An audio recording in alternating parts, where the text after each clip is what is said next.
First of all, please excuse us for this long delay. It is about half an hour. We will try and make up for it. However, there were some technical issues. My name is Fefi Plexusaki. I teach at the Social Anthropology and History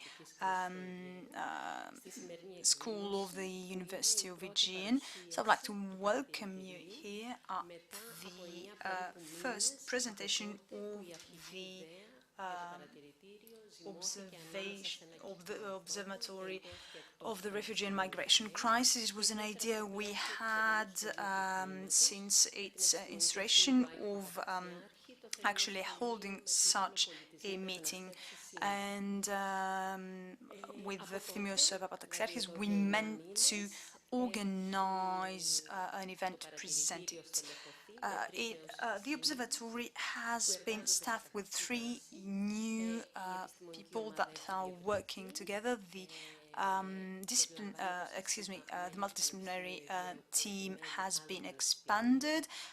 Members of both the University of the Aegean as well as other universities from abroad are participating. So today we are at a moment where the 2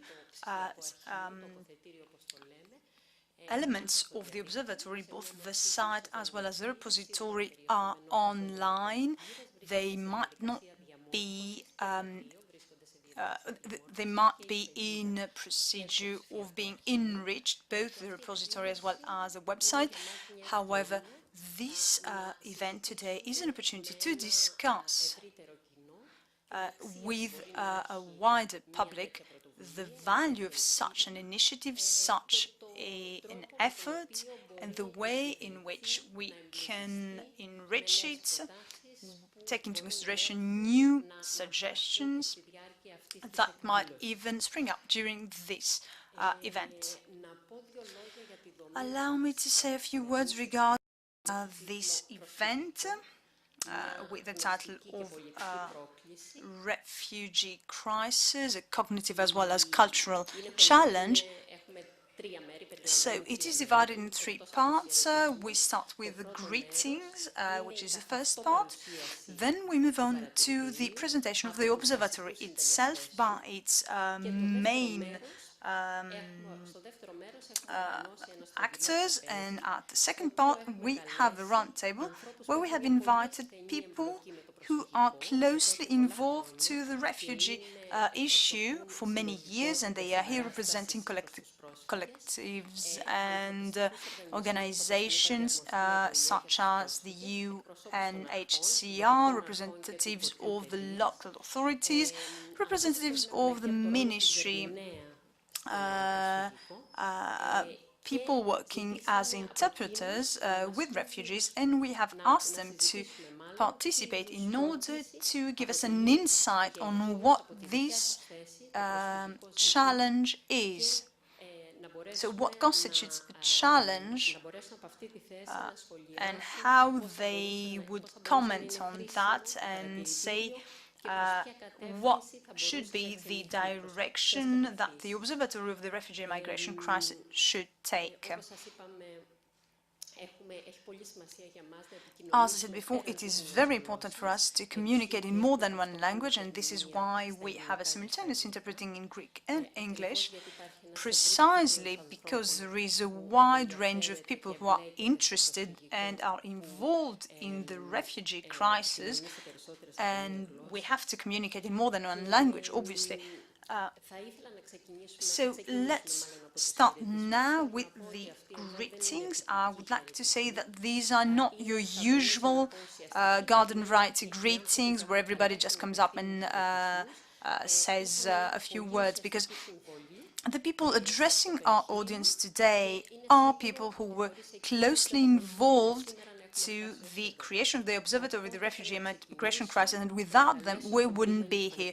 So please allow me first to ask the Dean of the University of Aegean, Dr. Stefanos Gritzelis, to take the floor.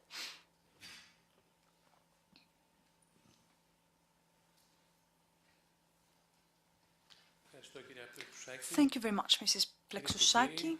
Ladies and gentlemen, dear guests, it is with great pleasure that we welcome and present to you today the Observatory of the Refugee and Migration Crisis in the Aegean.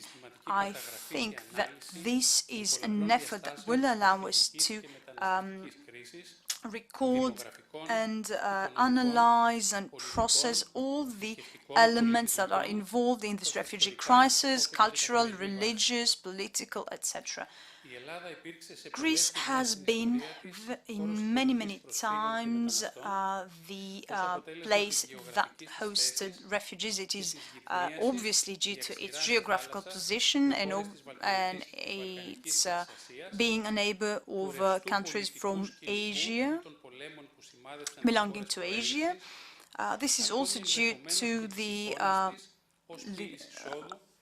changes in political things in our neighboring countries, and obviously we are also a gate to what many consider as the new promised land, the EU. So the islands of the Aegean have been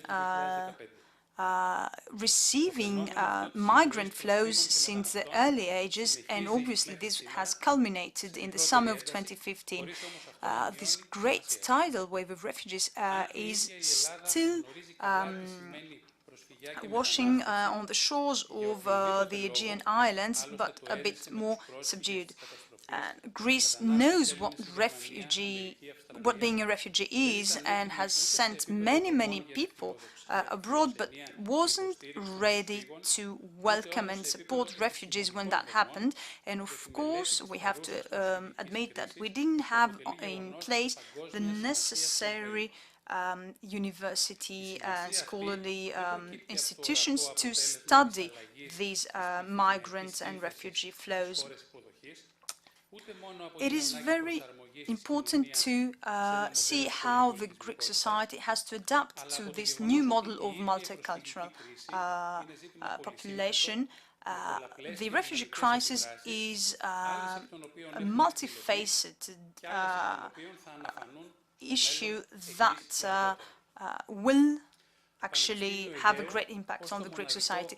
The University of the Aegean, as the only university that has schools and in 6 islands of the Aegean, working closely with the local authorities and the local societies as an education organization that is focusing in social sciences and humanities, realize the need for the analysis and collection of data pertaining to these complex cultural and social events, both now and in the past. So it had to act in this newly emerging reality, and we were active since the beginning with a variety of actions and activities, making sure that there will be a framework that will allow us to raise awareness and allow the members of its academic society and the academic collectivities to be active in that field. So within this framework, the Observatory of the Refugee and Migration Crisis in the Aegean is an institution that was born within a university and is operating with the support of the National Documentation Center, the Wenner Grant Foundation, the Global Studies Center at the University of Pittsburgh, and it aims at recording, analyzing and processing the multiple facets of the refugee crisis as it is being experienced here. Its work is very vast but also very important. The digital repository that has been created in cooperation with the National Documentation Center, I would like to thank them very much about that, will be the place where we will collect data, primary and secondary material regarding the phenomenon of the refugee flows and migrant flows in the islands, and it's very important not only as a historical archive but also as a source in order to promote and enhance research on the topic. Given the fact that the refugee and migrant flows still continue to take place, the observatory will follow these as it happens and collect data from every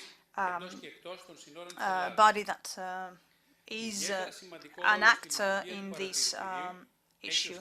A very important role, obviously, for the work of the observatory is the website that will be working closely not only with the agents of the university but also with other partners.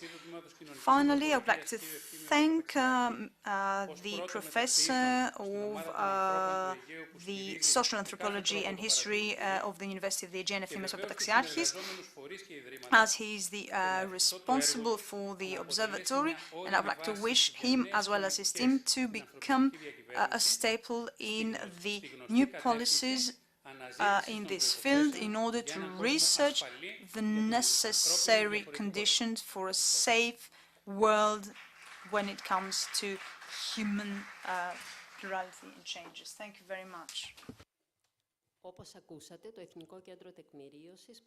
As you have just heard, the National Documentation Center has offered its support for the repository.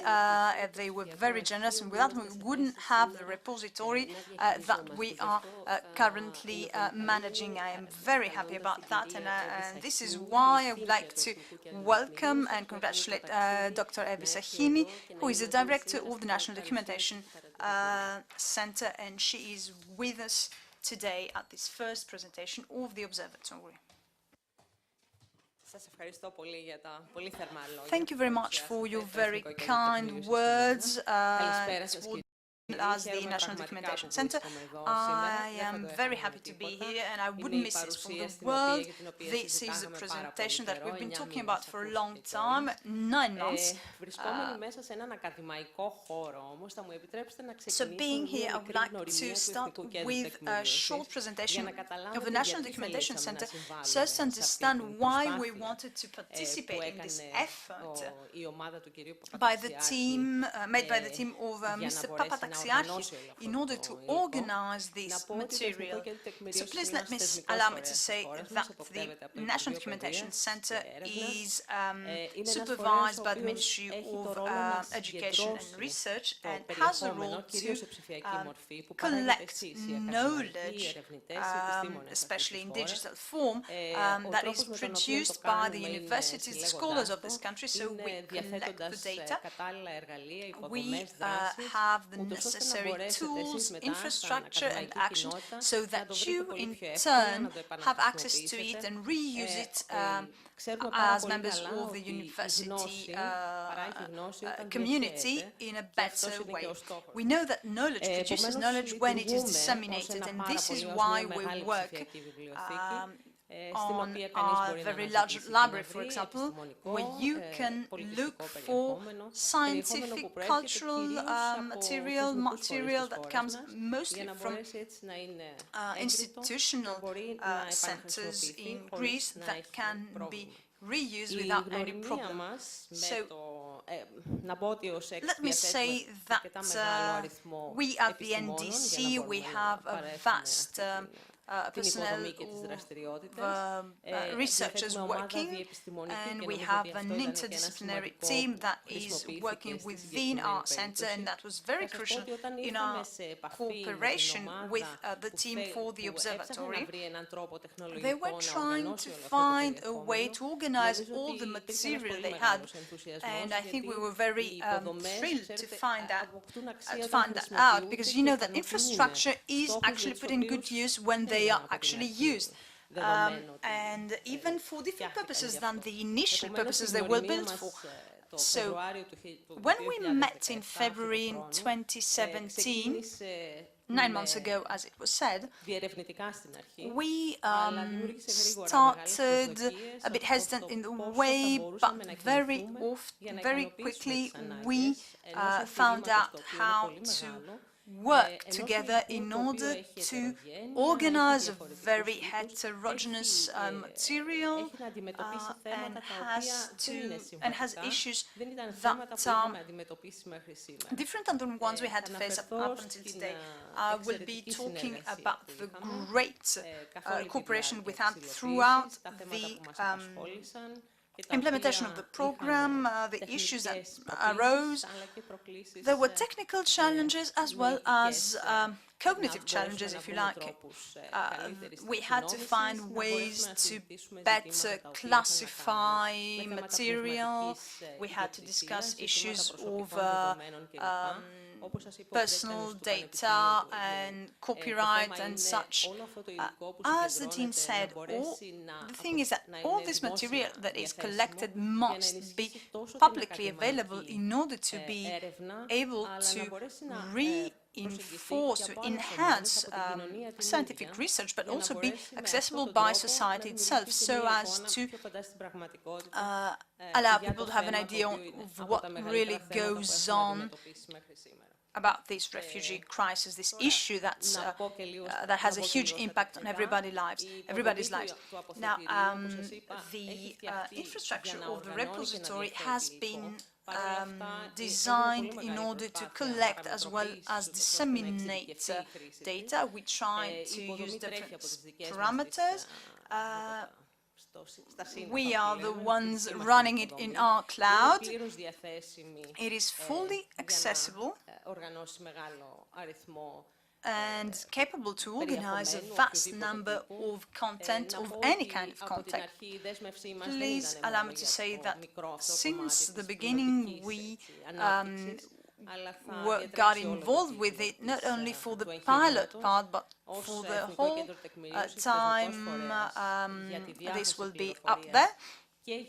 So as the NDC, we are responsible for the accuracy of the information and content, and we are fully engaged to assist the observatory, the university, as well as other partners that will contribute in this repository.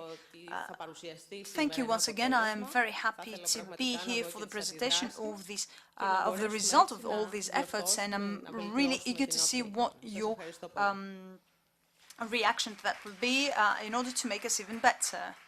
Thank you very much.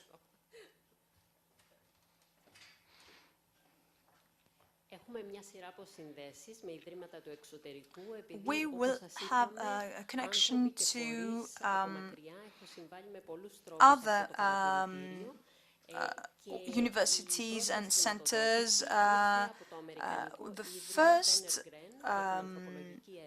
financing came from the Werner Grant Foundation for Anthropological Research, and I'm very happy to have with us from afar Professor Dannelyn Rutherford, who is president of Werner Grant Foundation for Anthropological Research. So we would like to welcome her, and I hope that we can hear her and we can see her as well very soon.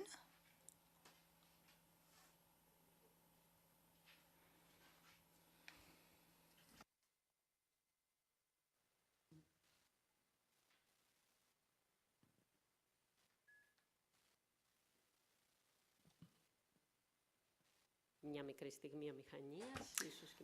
bit of an awkward pause. Hello? Hopefully not too long. Excuse me, you can hear me okay? Great. Ωραία, καλωσορίζουμε λοιπόν την καθηγήτρια Ντανιέλη So Rutherford. let's welcome Professor Daniel Rutherford. You have the floor. Would you like me to start? Okay, great. Sorry, I didn't quite catch the introduction. Thank you. This is a little bit strange because I can't really see any of you, but you can all see me. Just a little bit weird. Anyway, I wanted to thank you so much for inviting me to participate today. I'm the president of the Wennergren Foundation for Anthropological Research, which is a foundation which has a couple of goals. One of them is the promotion of path-breaking work in all four subfields of anthropology. But we also work to promote an inclusive anthropology, an anthropology that brings in new kinds of voices, which means becoming a more international anthropology than maybe anthropology has been in the past. We were founded in 1941. Most of our money is spent on small research grants, the majority of it for PhD students, also for postdoctoral researchers. But we occasionally have a chance to fund something bigger and more ambitious like this. Now, I'm new to this job. I've only been the president of Wennergren since July of this year. And, you know, I got to kind of visit a few board meetings before coming. The first one I attended was the one where we decided to fund the observatory. And I thought to myself, this is going to be a great job. It's relatively rare to come across a project of such urgency where anthropologists from across the world working together are in a position to bring their expertise to bear on issues that must be addressed now. The data from Lesbos is important not just for the insights it's generated on security, humanitarianism, the outsourcing of borders, and the nature and limits of hospitality. It's also important because it captures the moment from lessons from a singular moment in a singular place, involving people with singular lives, and attempts to do justice to the full range of people who are involved. So it's super exciting to see an international initiative that's doing this kind of urgent work. I'm really delighted that we were able to support this at Wennergren, and I'm delighted to be here today. So thank you so much for inviting me. So I'm going to say goodbye now and live stream. Yes, okay, thank you. Τώρα θα ήθελα να καλέσω μελετισμό την επικεφαλής του σημαντικότερου διακρατικού οργανισμού για τη διαχείριση του προσφυγικού στην Ελλάδα και στη Λέσβο σήμερα, την κυρία Αστρίτ Καστελέν, από την ύπατη αρμοστία του ΟΗΕ για τους πρόσφυγες. The management of the refugee crisis, and this is Mrs. Astrid Kastelen from the UNHCR.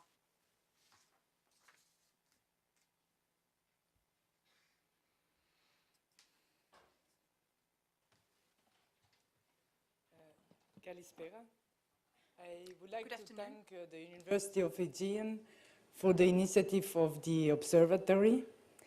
UNHCR is glad to see that an idea that was already discussed 1 year ago is getting materialized and concrete. As UNHCR, we do acknowledge the importance of collecting data, analyzing and keeping data on the migration flow, especially on Lesbos, as the island has already known a migration flow in 1922 with the returnees of Greeks in Turkey. Later on in 2015, an extraordinary migration flow for Europe, an event that no one has known before. Therefore, it's important, and we acknowledge the importance of this observatory. It's in the richness of preserving historical record and analyzing the socio-political and economical dimension. The observatory will be a good opportunity and a richness for practitioners, academics, humanitarian workers, students, the local community of Lesbos. And UNHCR would like to maintain ties with the academia, especially the University of Aegean, who covers 6 islands, among which 3 that are strongly affected by the refugee crisis. We have shared and we will continue to share data with the observatory. And we also have tonight my colleague Tulina Demeli, our Assistant Protection Officer, who will contribute on the round table. And in the future, she will tell you how we envision that UNHCR can help and contribute to the observatory, and will in the future also closely work with the observatory in order to have this initiative going forward. As I said in the beginning, we discussed this 1 year ago, and I am really glad because that means that it will go a long way.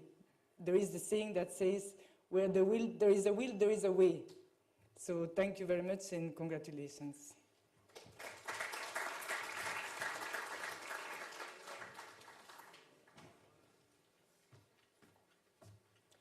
Και τώρα είμαι πολύ χαρούμενη να καλωσορίσω τη συνάδελφο καθηγήτρια Heath Cabot από το Πανεπιστήμιο του Pittsburgh, το Global Studies Center. Heath, I must say, is probably the most enthusiastic member of the observatory, and I'm very, very happy to have her, even from afar, to participate with us here. And she will first greet the meeting. She has done very great work for the observatory, and I am certain that she will keep up her enthusiasm for this work even in the future.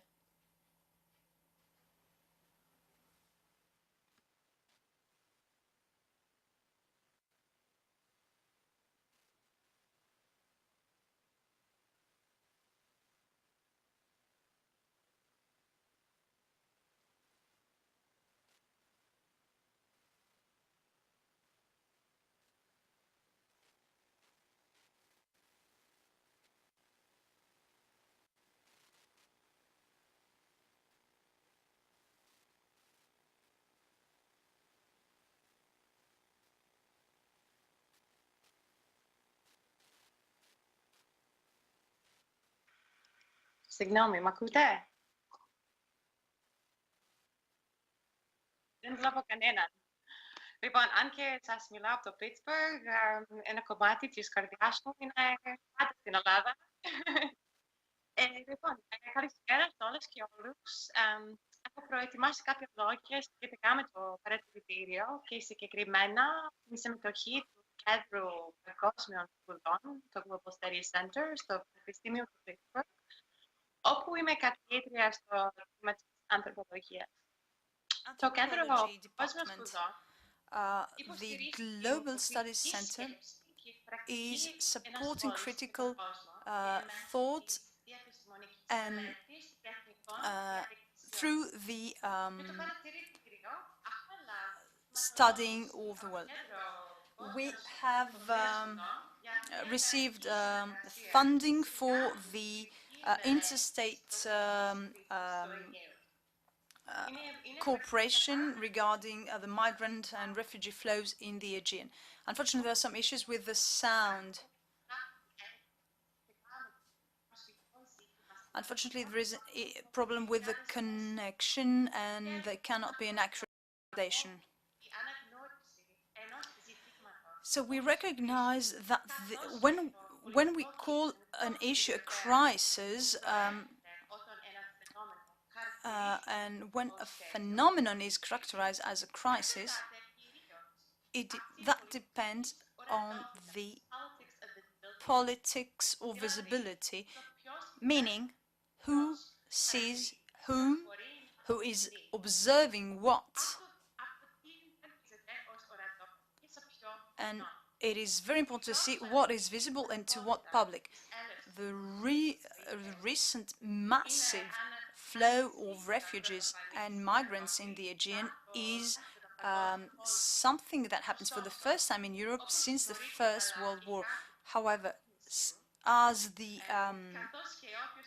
residents of the island know very well, and those who have worked in the humanitarian asylum-seeking field, there have been some smaller crises that also affected the Aegean as well as the Mediterranean Sea in the recent years. So there were issues with migrant flows, death in the sea, but they were not that massive, and they hadn't been considered as worthy of international interest. The recent migrants have managed to organize their lives in Europe. For example, local communities in Lesbos and other islands have tried to help the recently arrived refugees. But now we are hearing that the crisis is over, or things are not as bad as they were. To that end, it is very, very important to understand that the crisis is not done, and the observatory is very, very important for that, because it will keep the crisis visible. Thank you very much, and congratulations to everyone and for the invitation to participate in this event, even from afar. Thank you very much for inviting me.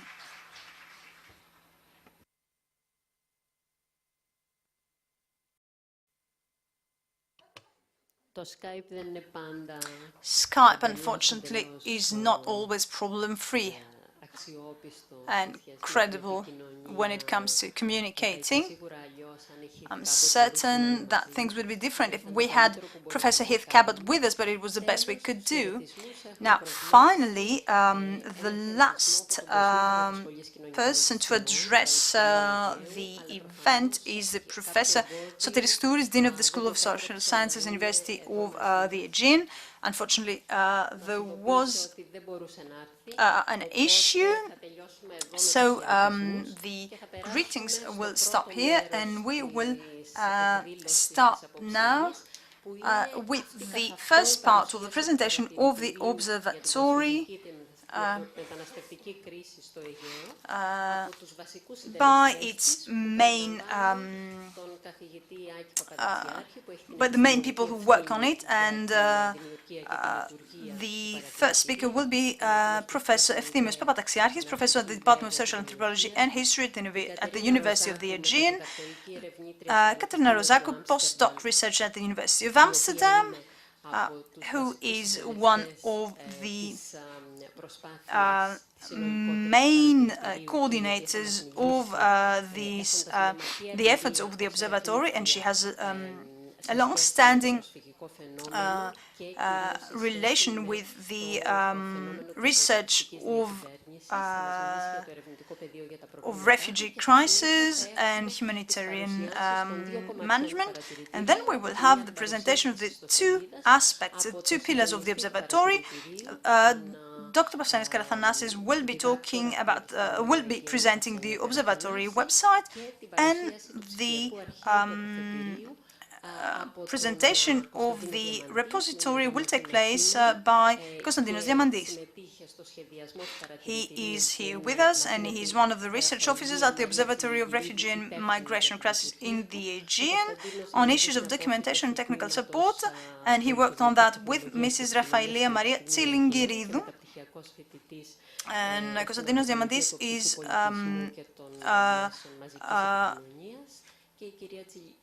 a postgrad student, and Mrs. Tsilingiridu has a master's degree on intercultural education. Fortunately, she couldn't be with us, so let's proceed to the presentations, and I would like to call Mr. Papataxiarchis, Mr.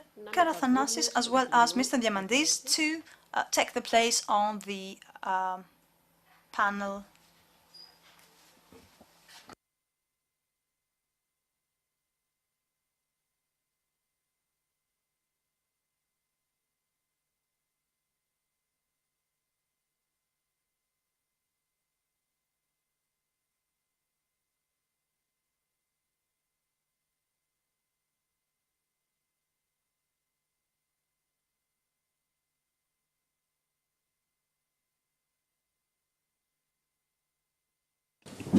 Δίνω το λόγο λοιπόν στον κύριο Παπαταξιάρχη, ο οποίος θα μας παρουσιάσει το ιστορικό. So now let's give the floor to Professor Papadaxiarchis, and he will be talking about the initial idea behind the observatory and thoughts on its future. I have to say that this event is something that I've been waiting for a long time, so even being here kind of gives me a sense of relief, because all the efforts, however small they were, took time. We had to advance in stages, and right now we are concluding the first stage of a great effort that we consider as important, and we hope that very soon we will convince all those who are involved in any aspect of the refugee crisis that it is. I will leave the most important part of this short presentation, hopefully, for the end, and this will be the thanking. I think this will be the ideal way to conclude my speech. When we talk to an audience, we have to know who our audience is. So I would like to say that the audience we're addressing today is very wide in theory, but in practice, only now do I understand who came here tonight. I know many of you, I see the identity of the people here, so I will be adapting my presentation to the people in the room. I will start with something that most of you think as self-evident, that on this island, as well as in other islands of the Aegean, but especially on this island, we have lived something that's very heavy, very important, and its importance is actually has repercussions far beyond the borders of the island, Greece, Europe. I think this is the most important element in our effort, because we try to set up this observatory by understanding what I just want to say. We consider it self-evident. Everybody who lives here, one way or the other, wearing one hat or the other, we have experienced what we called, what has been registered as the 2015 refugee crisis. The words we used are up for debate, nothing is self-evident, so all that is of grave importance. Obviously, when we have to present something new to an audience, I was worried if things would go well, and in the last 10 years there have been very important things taking place on the island. Every day brings forth new data, and that reminds us that the burden of this crisis is here. Our effort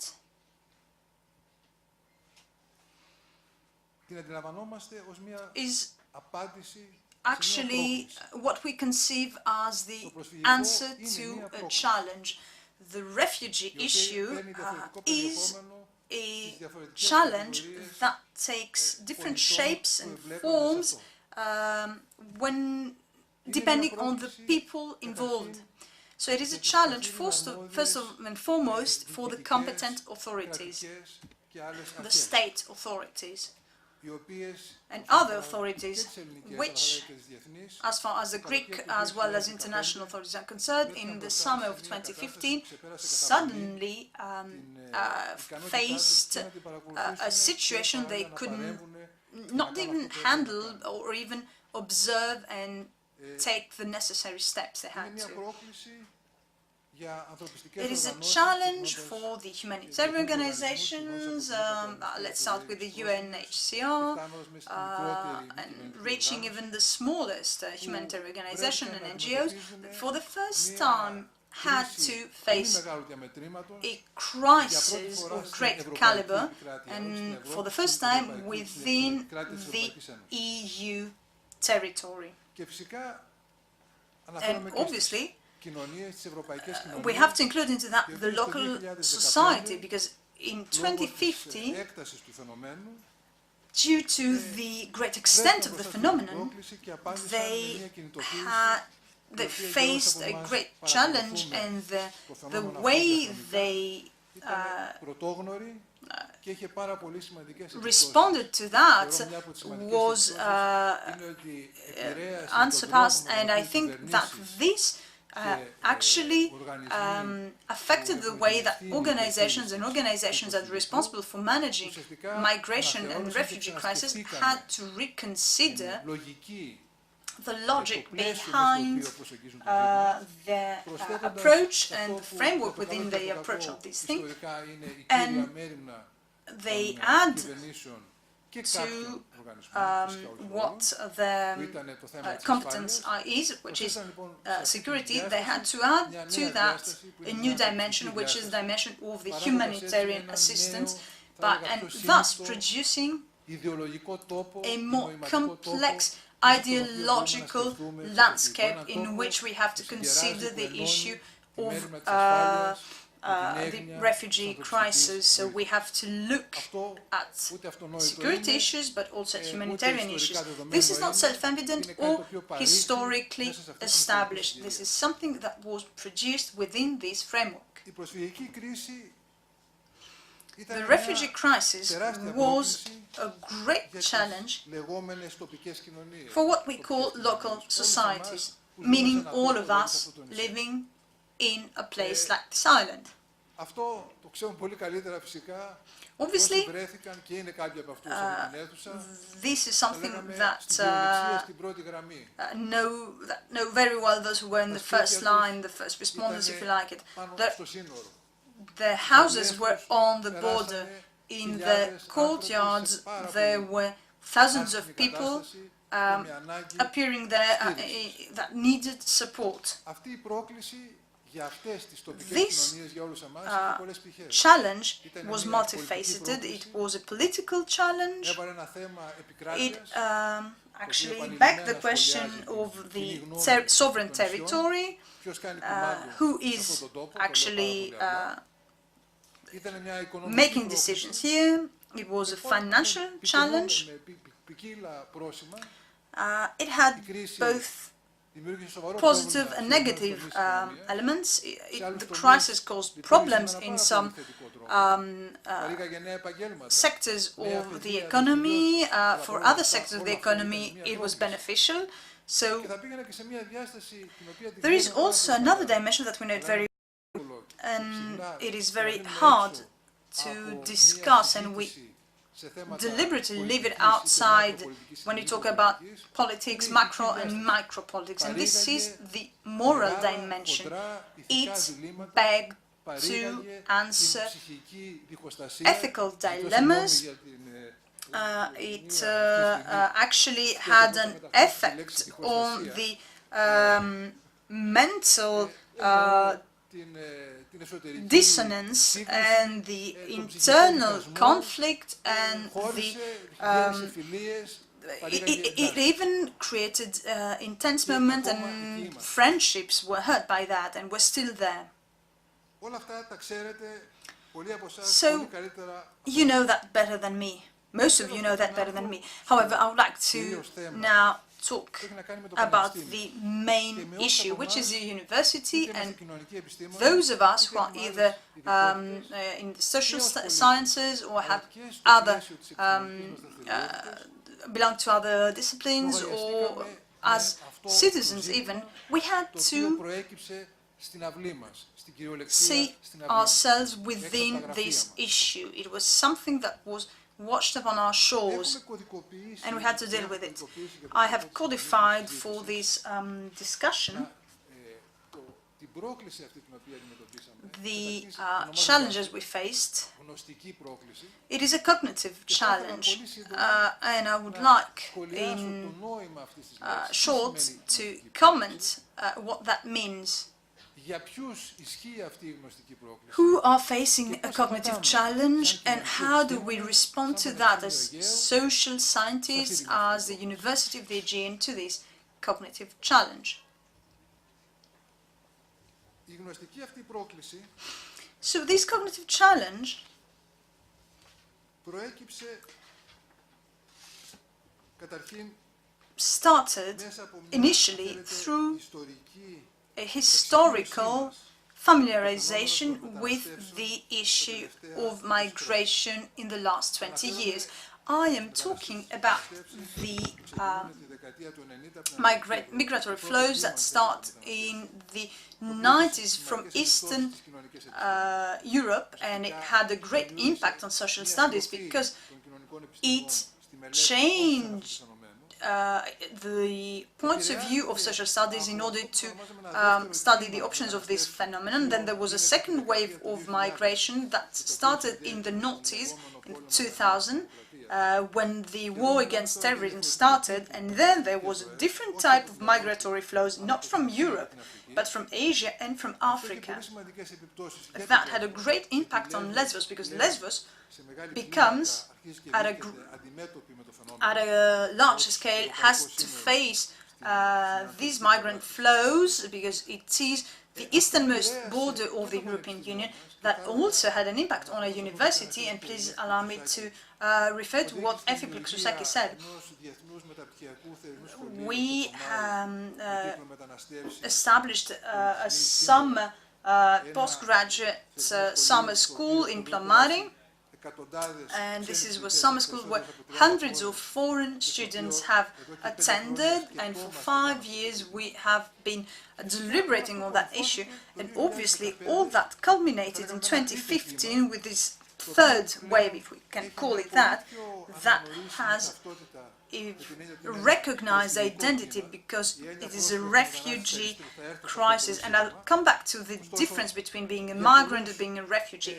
So for many people, however, this migrant flow was related with the destabilization of the Middle East and population coming from Syria and other areas of the Middle East, and we link that to the refugee condition. So 2015 is a point where we clearly understand that we have to face this challenge as a university as well as a social studies, and thus establish the observatory. So when we were not the only ones who realized that. I think that in the EU territory, as well as in other parts of the planet, it wasn't only the journalists that expressed a great interest to what was happening, but also scientific institutions, financing institutions that finance research, such as the European Research Council and the EU Commission, as well as others, allocated large sums in order to research and understand the multiple facets of the of the refugee crisis. Now let's come to the university. This cognitive challenge is made up of the following things. We have to record and process the data regarding the refugee crisis. The refugee crisis is a shocking event. It is a shocking event because it has a great creative value as well. It creates and has repercussions on all aspects of our lives. So it is of crucial importance to fully understand this phenomenon as a dynamic phenomenon. We have to understand it as it happens, and we have to record it as it happens where it happens. The Aegean University and all the people working here in Lesbos or in Mytilene and other islands, we have this we're in this very interesting position because we are working where it happens. So we are participating in the research, but we also have a cognitive advantage, a comparative cognitive advantage. We're at an advantageous position in order to record it and process it and study it. And the University of the Aegean has great specialized scientists that are already working in this direction. So the observatory is a coordinated effort to answer and cover this need, the necessity to systematically record and register these phenomena. The tool that allows us to do that is the website of the observatory, and Dr. Karathanassis will be talking about that later.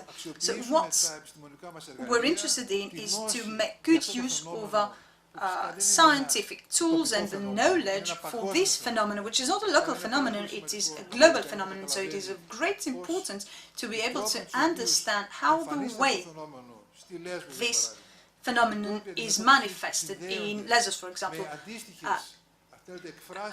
The way you have to face it, the way to manage it is linked to decisions made at a global level, in the EU level.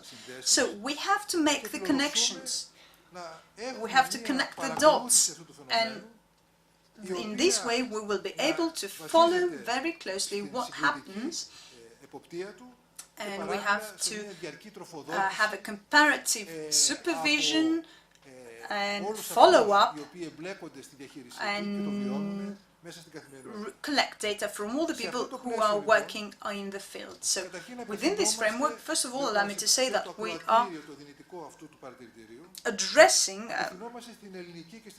the Greek as well as the international scientific community in order to offer specialized information and stimulate debate.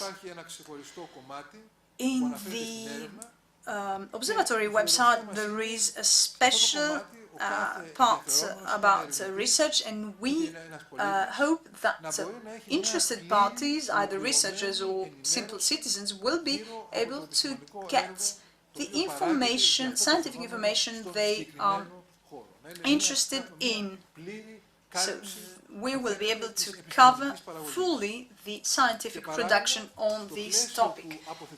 And at the same time, within the framework of the repository, we are interested in building a database that will be able to give input to the research conducted by anybody.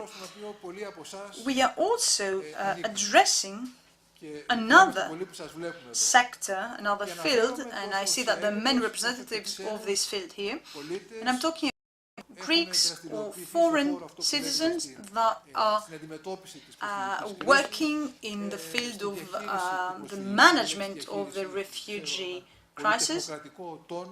I know that the word management is very technocratic. I prefer using govern this refugee crisis. So there are many issues arising with the management of the refugee crisis. One of those is that the complex nationalities working in this field, very often we are lost in translation. I hope that that today we are making a step in the opposite direction and try and get together. So we are addressing an audience that comes from different backgrounds and nationalities, but all have the same goal: to try and relieve the people who are afflicted by this refugee crisis, people working in NGOs, people working in humanitarian organizations, people working in local government, all those who are trying to alleviate the pain of the refugees. And what we are asking for μας γνωρίσουν. is not only to get to know each other. Δεν μόνο We're not χρήστες asking των σε εισαγωγικά υπηρεσιών that the users of these services that we can offer really κάνουμε την τολμηρή σκέψη step up, της but συνεργασίας we και της are συνδιαμόρφωσης. thinking about working together. This is a provocative thought, that we could work together and shape together the σε όλων repository. So we are open to all types of cooperation. We are interested όλους τους in συντελεστές αυτού του ζητήματος, όλους being αυτούς που partner παρεμβαίνουν with all the people για την who αντιμετώπιση are του, working in this field and be part of our effort. And I hope that within the framework of the discussion that will take place later on, we'll Τρίτον, απευθυνόμαστε στον κάθε try and πολίτη find ways to work together. που ενδιαφέρεται We're also addressing any citizen that was interested in that, on that topic, whether they're living on the islands or somewhere else in Greece. We are a bilingual observatory, and we want to offer this information in other languages as well. Perhaps at some time we will be able to do that. However, still the fact that this information is offered in 2 languages is an important step. So you can find information here that would be otherwise very difficult to collect on the website, on the internet. You can also find curated material, and by content, and by that I mean that it has been evaluated when in respect to credibility. And finally, there is also an audience that I consider, I mean, everybody who works in this,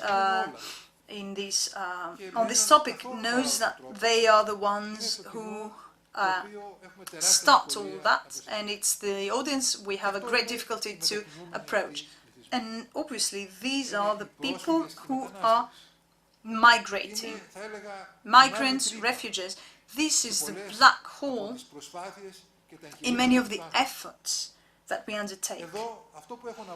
What I'd like to say here is that our wish to talk, to be useful for these people, and most of all to deal with the mentality and the way people see and feel about this, and I'm talking about the people coming from Middle East, Asia and Africa. So this ambition, unfortunately, is lagging behind with our efforts and our abilities, technical abilities, and the difficulties that are inherent in intercultural communication that some of us, being anthropologists, know very well, because this is our subject. So what do we have to do here? We have to recognize a problem. There is a problem. It is a great problem. It is the top priority, and starting with the local societies that suddenly have to face a de facto situation. They have to communicate with people coming from places they haven't even heard about. So we're talking about the people in the front line of the practical management of the issue, people working for the Coast Guard or other organizations and local authorities, as well as the people working for NGOs and humanitarian organizations. So it's difficult for everyone in the field to communicate clearly. This is an issue. We don't want to just shove it in the corner and or deal with it in a PR way. I understand that there are always ways to do that. Obviously, when we have roundtables, there is always a representative from Pakistan or Afghanistan or Syria, but this doesn't mean that there is actual communication, and very often the face that they are given a seat at the table might cover up the fact that there's an issue with the honest and open debate with the members of these communities. So there is also an issue of salvation. 2015 is an important year. Nothing will be the same. Okay, this might be a rhetoric hyperbole. However, I think that we can understand that since 2015 everything has changed. So nothing will be exactly the same after 2015 for Lesbos. 2015 is a pivot moment in time, pivotal moment in time. And this phenomenon changed everything.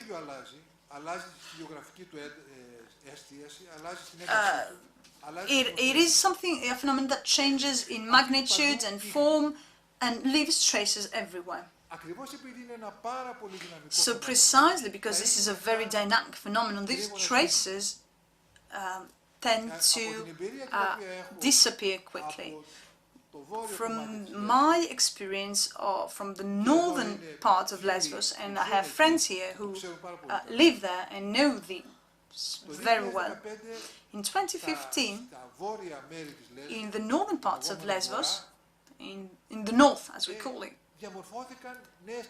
there were different situations. There were first response camps, there were structures, as we call them, there were practices and mechanisms that were set up that were first time we've heard of. Most of them have disappeared yet. Konstantinos might mention the Oxys. Oxys was a first response camp. I was talking to someone at the airport yesterday, and they think that about 150,000 people came by this makeshift camp in the EU, and there is nothing. So do I have any more time? No, I don't. So these traces are easily swept away and forgotten. So what we are asking for is the people who have any testimonies, things that will allow us to understand that historical event that took place, please offer it to the repository. And Konstantinos will understand the terms of the cooperation and the partnership that we can have, and how we will salvage all these testimonies. And the third dimension of this cognitive challenge is political. Our effort belongs in a social study that is asking for a critical awareness of this political of the political dimension of this phenomenon.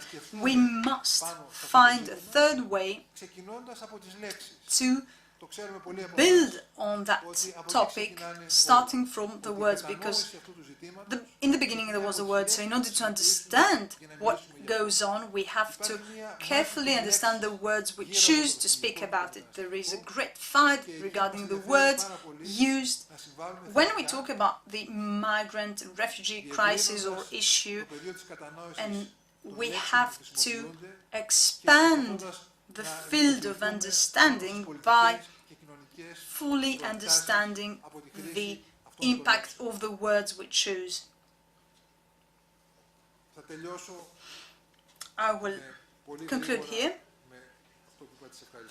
by very quickly thanking people who work with me. So this effort is in fact a collective effort.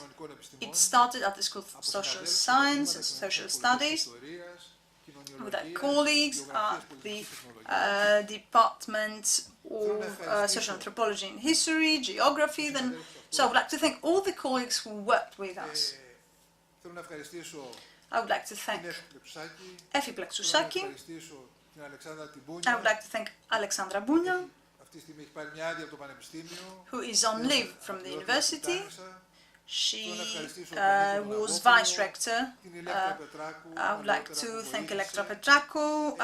Θέλω να ευχαριστήσω I would like to thank our colleague Christos Bellas, Potheti Hadjaroula, Heath Cabot, who just addressed Sarah Green, Laurie Hart, Κατερίνα Ροζάκου που θα μιλήσει αμέσως μετά. Katerina will be talking right after me. Obviously, I would like to thank my του παρατηρητηρίου, colleagues at the observatory, Pausanias, τον Αλέξανδρο, Alexandros, Rafaela, Θέλω να ευχαριστήσω την Ελισάβετ Κελίδου, Elisabeth Mikelidou. I don't know if you're here. Elisabeth, are you here? η οποία μέσα στα άλλα έχει και την Who ευθύνη is also, λόγω του among other things, responsible for the logo of the observatory, one of the greatest achievements. I would like to thank the IT people of the university, Nikos Hortarias, for setting up the website. Και βέβαια έρχομαι στο θεσμικό And also, let's move on to the institutional element. I'm sorry, Mr. Rector, because I'm not that concise, if you like it, unfortunately. But there's one thing I would like to say. η υποστήριξη την οποία The support βρήκαμε we σε αυτό το εγχείρημα have στην gotten Βρετανία για μένα on είναι this κάτι το πρωτόγνωρο. Δηλαδή, ακούγεται project υπερβολή, from υπερβολή. the Στην rectorship, ουσία, οφείλω να το it πω. is Υπήρχαν πάρα something πολλές δυσκολίες, I couldn't believe. So there were many difficulties, but the office of the rector always gave a solution, 1000%. and I would like to credit that to them. Και την Εύη Σαχίνη, I would also like to thank the National Documentation Center and Evi Sahini, because without them the repository couldn't και θέλω φυσικά move forward, and obviously the Werner Grant Foundation as well as the University of Pittsburgh. Finally, σήμερα σε αυτό το αμφιθέατρο I would like to say that today in this auditorium I see πολλούς καλούς φίλους και συναδέλφους που προέρχονται από διαφορετικούς χώρους. many good friends and colleagues coming from different areas of Είναι ότι το προσφυγικό interest and διχάζει. disciplines. So until now we had the Αποτελεί εμπόδιο sense that the refugee issue, refugee crisis is βρίσκονται μαζί. divisive. Σήμερα είναι εδώ συνάδελφοι και φίλοι Today μια σειρά από χώρους. we have people and colleagues from several areas and fields, and this gives me a great moral gratification. I'm happy to see among you friends that I have worked with for many years, and I would like to honor them for their silent and altruistic offer to our work, and this makes me more optimistic. Thank you very much.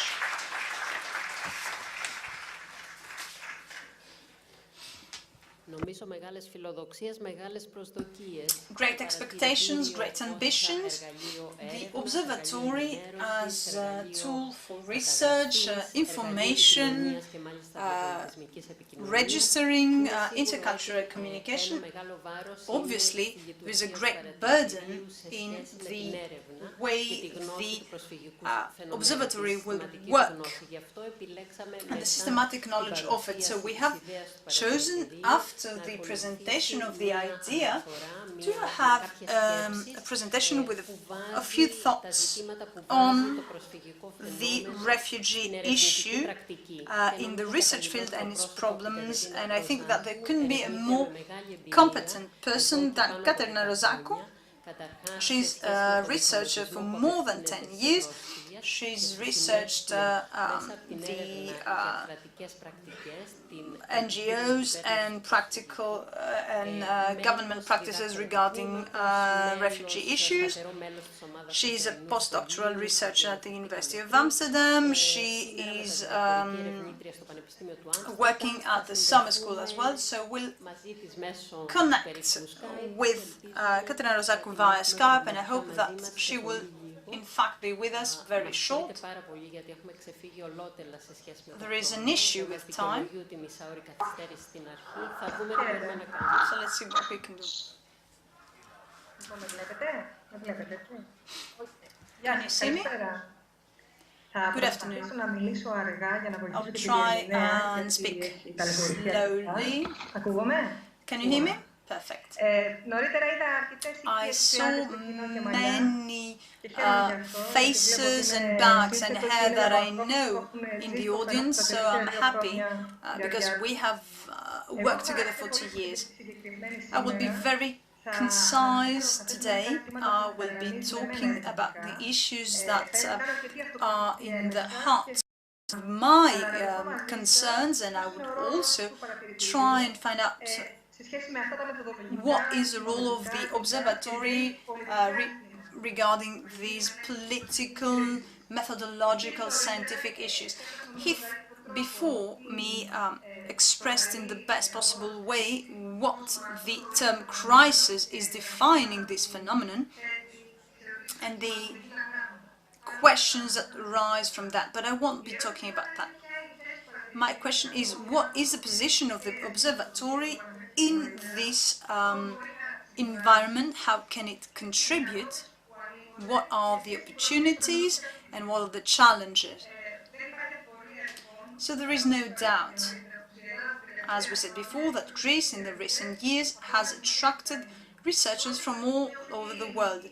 So both the refugee as well as the political crisis, financial crisis, has taken Greece in the limelight of the current issues.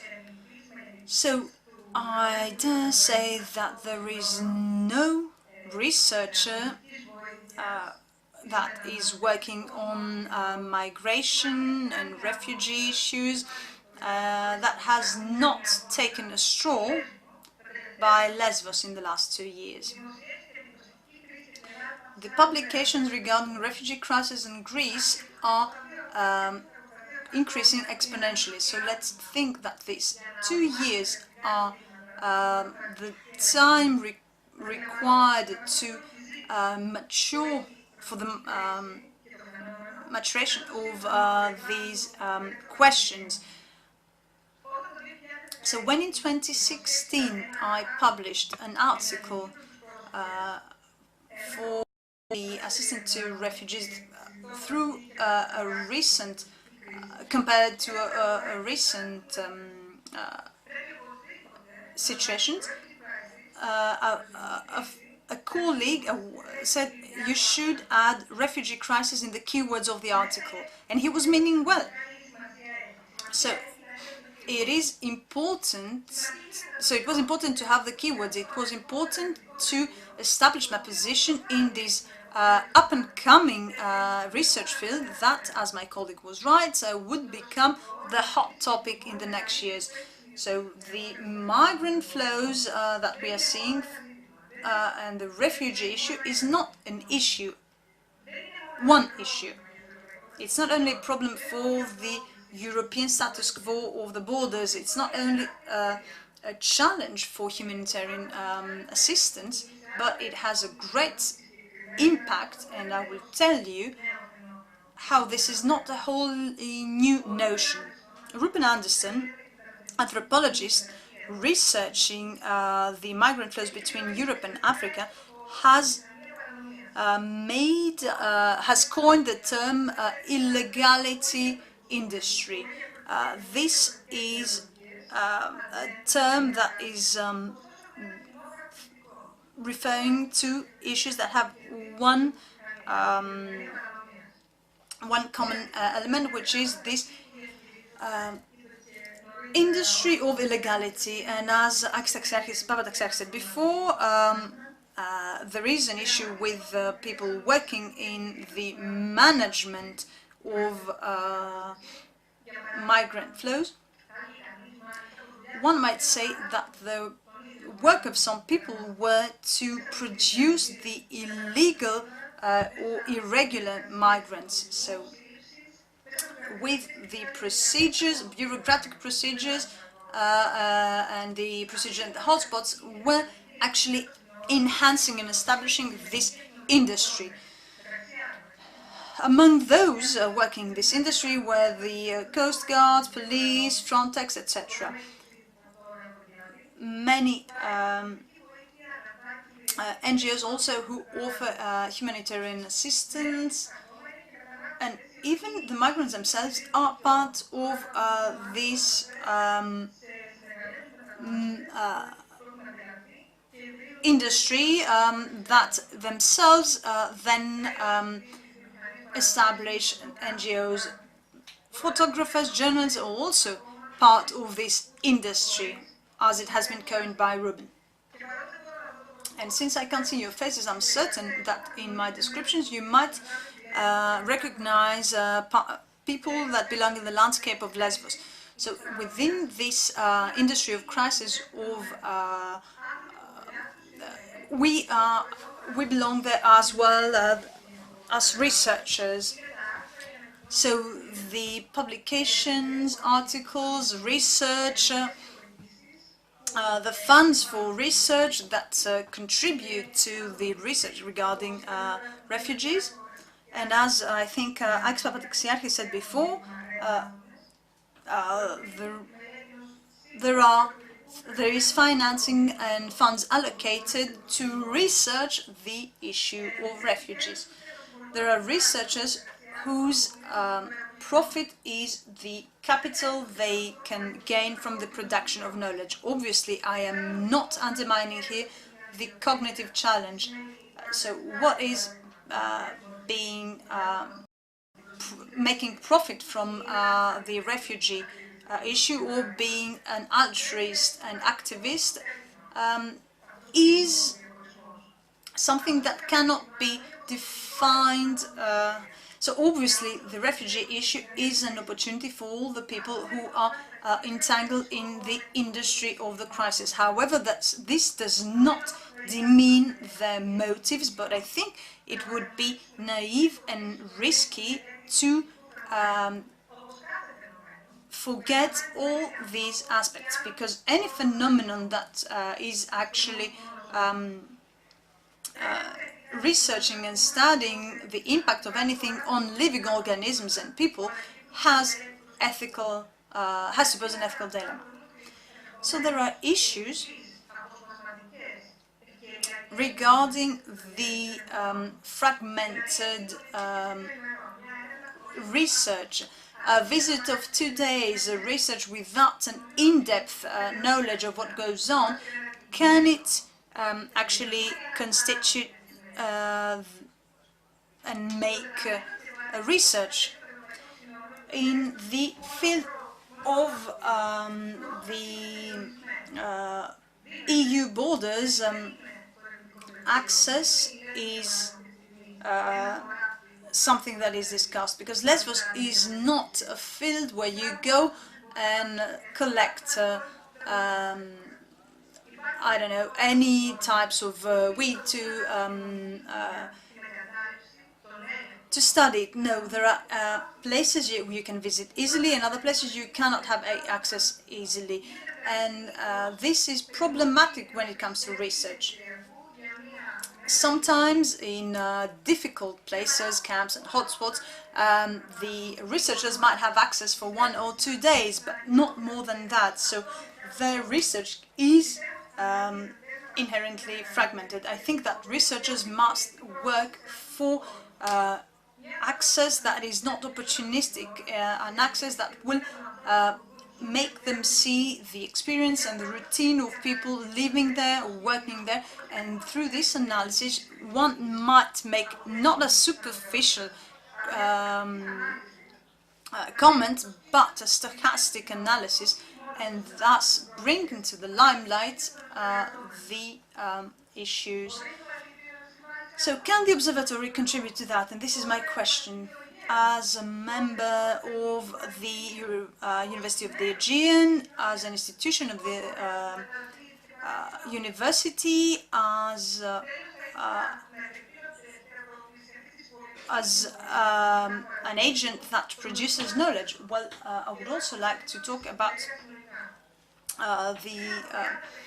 the fact that 30 years ago, when I was very young, Michael Hertzfeld, with his dynamic point of view, attacked the anthropology of the Mediterranean field. And Hertzfeld talked about Mediterraneanism So, being actually impressed, building on the Orientalism expressed by Edward Said. So, the Mediterranean as a cultural area that had common cultural characteristics and moral codes and mores became for anthropology as the birth of Europe. And Heisfeld was very denunciatory in other elements. For example, how Greece belonged in the anthropology element because it was considered not really European. It is put in the side of Europe, and I think that we understand that even further these recent years. So Greece is only a research field, is not a production of knowledge. And in this global hierarchy of knowledge and power, we have to rethink our position. I hope that the refugee issue will avoid being a field of reproduction of stereotypes. So how can the observatory stand in front of that? How can there be an ethnographic research and not the opposite? How can we use this paradigm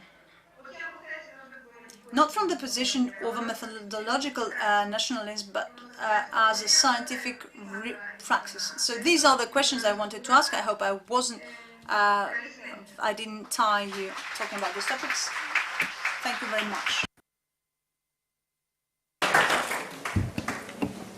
Νομίζω μια σειρά από πολύ προκλητικά και δύσκολες απαντήσεις για το παρατηρητήριο και όχι μόνο provocative and hard questions regarding the observatory as well as every single one of us here. And now let's move on to the presentation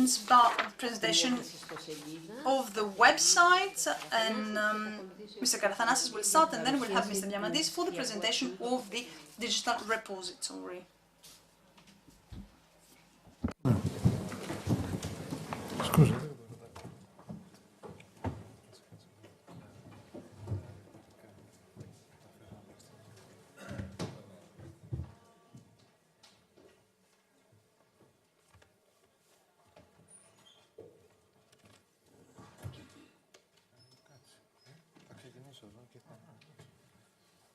Γεια σας.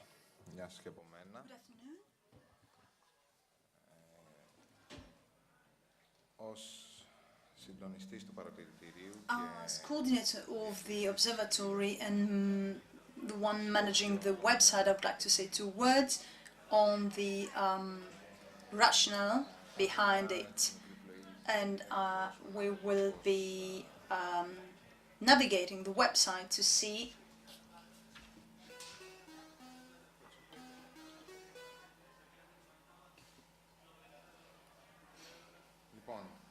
how it works. So, recognizing the complexity of the migrant and refugee crisis, on the website of the observatory we try to classify the available material and content of primary and secondary sources, including the main facets of the management of refugee and migrant phenomenon in the Aegean. We're talking about the population residing on the Aegean islands, migrant population, the centers, the structures for the reception and the identification, the different organisms, states and European authorities, organizations, people shaping the environment, the landscape of humanitarian management. The observatory, being a scientific project, is focusing mostly in the organization and the dissemination of research taking place both in the Aegean as well as in the Aegean, both by local universities as well as universities from abroad. And we are trying to research channels of the promotion of this research beyond the university scale. So all the parties involved in this phenomenon and its management are actually reflected in the way we chose to organize this material that is uploaded on the pages of the website of the observatory. But let's first see what is the material that we have collected. We collect content and material coming from four main categories. First of all, the publication articles in local, national, as well as international press. Second are reports and press releases of international and interstate organizations and NGOs. The third are reports and official documents by Greek as well as European authorities. And fourth are publications and collective works and articles of academic research. So as you can understand from the different categories of material that are available, a very important element that we are facing is both the multitude of resources as well as the information available on the refugee and migrant issue in the Aegean. The observatory is trying to assess and manage this multitude of resources and information, offering not only a way to classify it, but also hopes that it will also offer a way to present and understand the main and different facets of this issue. So we could consider it as an initial hermeneutic framework for the understanding of the complexity of the issue. It's equally important to highlight the different sources and material from an anthropological point of view that allows the coexistence in the same page of a video from refugees from Moria singing hip-hop on the streets of Mytilene with the official data from the authorities regarding the movement of refugees and migrants to and from the islands of the Aegean. So let's move on now to the observatory navigation.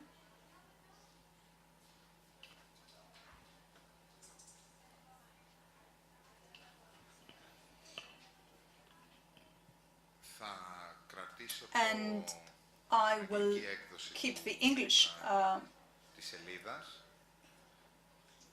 version of the site here that has 5 main categories. So here we are on the homepage that, despite the main issues of the observatory and the repository, it contains all the information about these. It is presented, we have a selection of uploaded news, so we choose that from the material and the content on the site, and you see the blocks on your right and below, where we can choose different publications, such as research publications, multimedia, publication by partners. The multimedia, you can see here videos as well as auditory, and of course the blog of the observatory that we hope very soon will start gathering short interventions by our partners and other researchers. But the main element The most important element are these two categories, as you can see here. One, refugees, migrants and humanitarian governance. It is divided in three subcategories with content based on refugees and migrants, centers and facilities, and humanitarian governance. And then we can see that we are trying to differentiate the different aspects in order to make it easier to navigate and find the relevant data and content and try to make sense of the multitude of resources that are available on the internet. The same goes for the centers and facilities, as well as the humanitarian governance sector. And we have a list that is continuously updated, and we are trying to gather material from all the hundreds of organizations and NGOs that are currently involved in the refugee and migrant issue right now. So we have the local societies. We have identified it by island, focusing on the islands who have hotspots and the other islands of the Aegean. And finally, there is the research part. This is a space where research, but not only researchers, can find the latest as well as all the material pertaining to the refugee crisis from 2015 and on. For example, here we have a list of literature that is trying to be very exhaustive. It is constantly updated since research pertaining to the refugee and migrant issue is non-stop. We are not uploading only the publications according to merit. We are publishing everything, we're uploading everything, and we leave it up to the researchers to value it and evaluate it. So after this short navigation on the website, I would like to say regarding to what I think we are offering to our intended audience.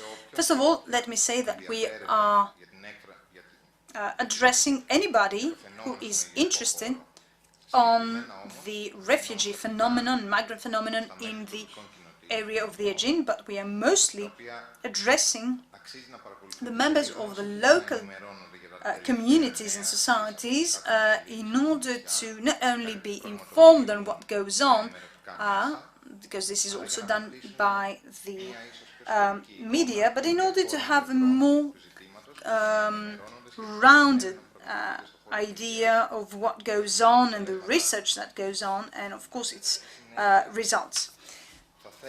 Then I would like to say that we're also trying to address and contact the migrant population.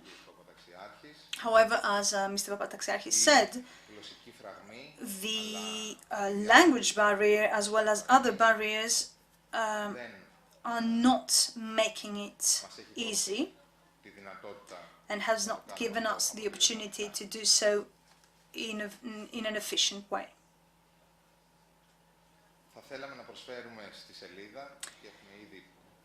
So we would like to offer this website in other versions than Greek and English.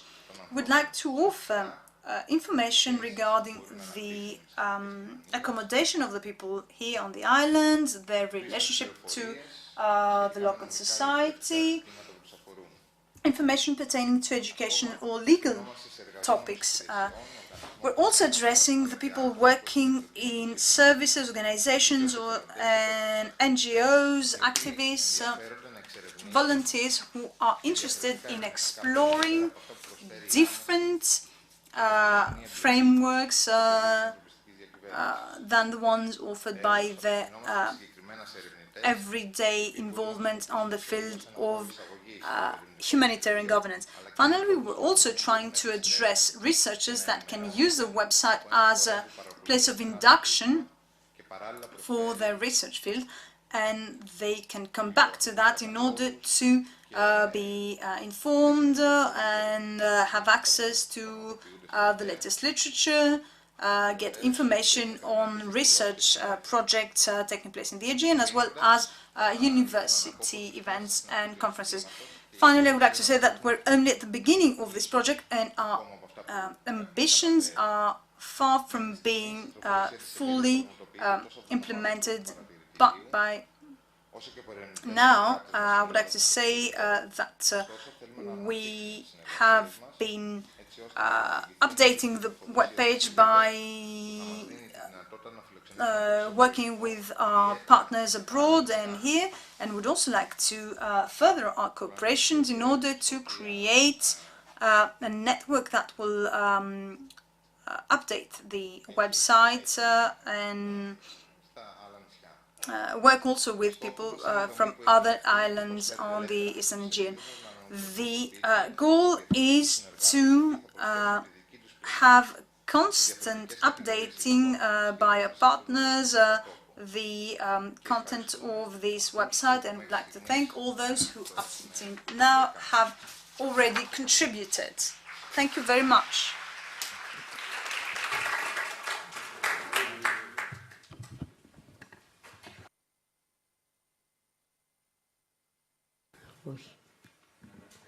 Η ιστοσελίδα και το αρχείο αλληλοσυμπληρώνονται μεταξύ and the τους και νομίζω ότι η repository παρουσίαση are του Κωνσταντίνου Διαμαντή actually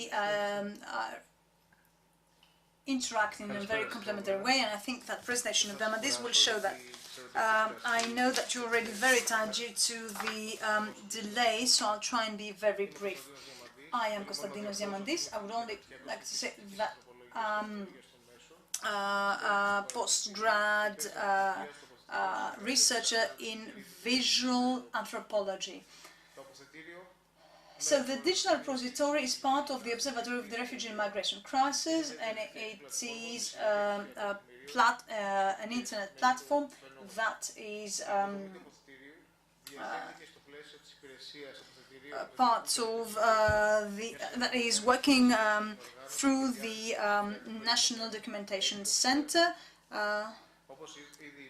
As we have already said, it is a useful tool for anybody who's interested in credible information. At least this is our goal. At the same time, we are inviting and offering the opportunity to all the people involved in this refugee issue and are still involved in the refugee crisis to use the repository in order to document and salvage the material they have produced and are producing through their actions. So the main issue of, the main aim of the digital repository is to collect, document, organize, preserve, digitalize, disseminate various categories of material referring to the refugee and migration crisis in the Aegean Sea. The repository also documents and promotes research by members of Greek and the international academic community. The repository contains people's testimonies, diaries, published or unpublished statistical and institutional records, articles originating in both print and digital formats, and the primary and secondary material is collected and distributed by the repository in accordance to copyright rules. So we have used, for examples of that can be the letters exchanged with people, photos that have been taken in the summer of 2015.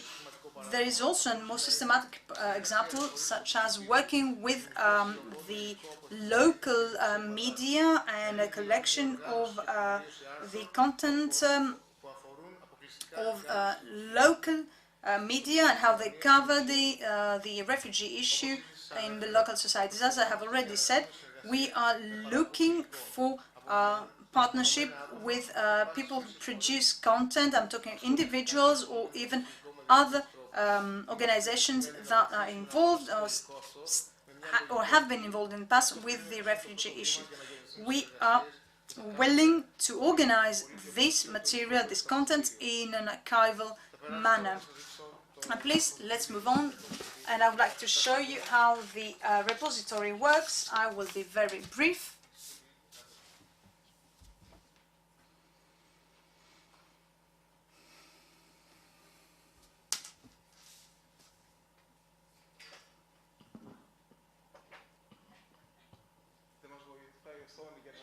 Unfortunately, the screen is not very helpful in showing exactly how the repository is organized for some reason.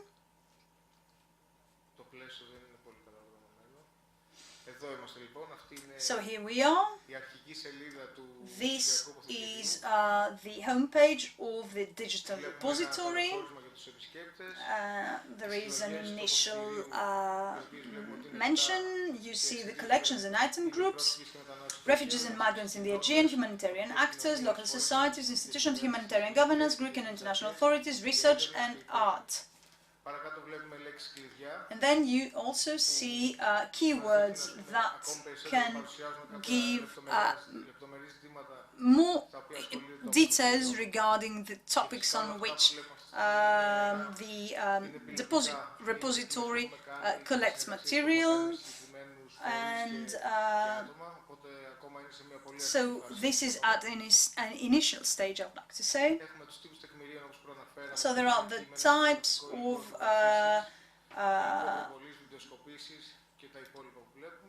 material collected, the text, maps, videos, etc. The Facebook groups, topics, local coverage according to the island. So if someone, a researcher, is intending to work on Lesbos or Chios, of course they can visit that and then see specifically the places they're interested in and get data. I will leave navigation for the end, and we have communication. This is there is an English and a Greek version. So about contact inscription, this allows the person to contact the repository, log in, becoming a member, and have some benefits, receive newsletters and updates, etc. And of course, log in, and we will show you how you can be part of the repository and use this tool in order to make it work. So let's get there. We have the collections and item groups, which is a very important element of the repository. So, you see how the material is organized. I have to say that the repository is made up of collections, sub-collections and item groups, and it is analyzed. For example, you can have the lists pertaining to ethnic groups, age groups, so categories of refugees and migrants, ethnic groups, age groups, vulnerable groups, etc. Then, there are other ways to navigate the repository. For example, you might look for a specific content creator. You can choose that content creator, the date. And now we'll move on to local coverage and see the item elements. So I will show you two. Okay, let's go to Molivos in the north, as Mr. Papadaxiakis said. So we have 6 items, 6 documents. Let's see the first assembly for starfish. This is material from Dionysis Pavlou. He's here with us, and I would like to thank them for the trust he placed in us. And I would like to say that we've already started working together with Dionysis in order to have all that rich material he has collected in the repository. So this item is made up of 4 photographs. Through the discussions and the exchange of opinions, people from Molivos or collectivities or volunteers that discussed on what they could do in order to find a solution to the problem that Molivos was facing in 2015. And we have the fields. So you see the title, alternative title, and descriptions. And now very fast, let's go to the availability of digital documents and items. So those who are interested in giving us their material and find ways, so you can see that this is a full disponibility. It is available on the internet and anybody can see it and download it. There are also 2 other categories. Closed type. There is a mention of a paper, photography or documentary, and anybody might seek it and come into contact with the content creator. And there's also a combined or compromise, if you like it, type of access. So we can always decide on, you can always decide the form under which you can offer your content to the repository. This is what I had to say. I'd like to thank you once again. And I'd like to say that we hope that the repository will be a field of cooperation, a main tool for research and a credible resource and literature for researchers both here, abroad, for NGOs, humanitarian governance organizations, local societies. Thank you for your time, and I'm looking forward to your response and interaction with us. Θέλω να ευχαριστήσω πολύ για την παρουσία. I would like to thank here everyone for the presentation, Rafael Tseligilidou, Pasanis Karfanas, as well as Konstantinos Diamandis, and not only for the presentation but also the work they have done. It was something new and they responded very quickly and they produced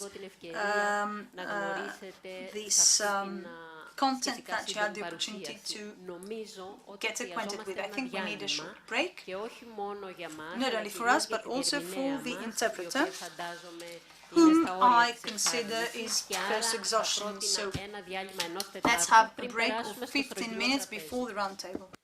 Ναι, ο κύριος Παπαταξιάρχης εισηγείται 1 δεκαλέπτου. Εγώ ως πιο ρεαλίστρια μίλησα για το 4ο.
ξέρω αν μπορούμε να αρχίσουμε.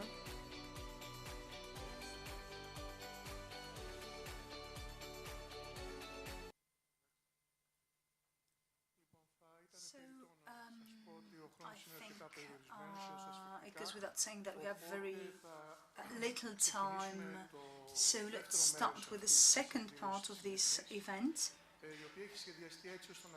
which is organized in a way as to give the floor to people representing services, NGOs, collectivities, people who are close to the migrants and refugees in the field and who see how the conditions change and they have to manage those. Things are very fluid and constantly changing, and the notion of crisis is something that in itself is not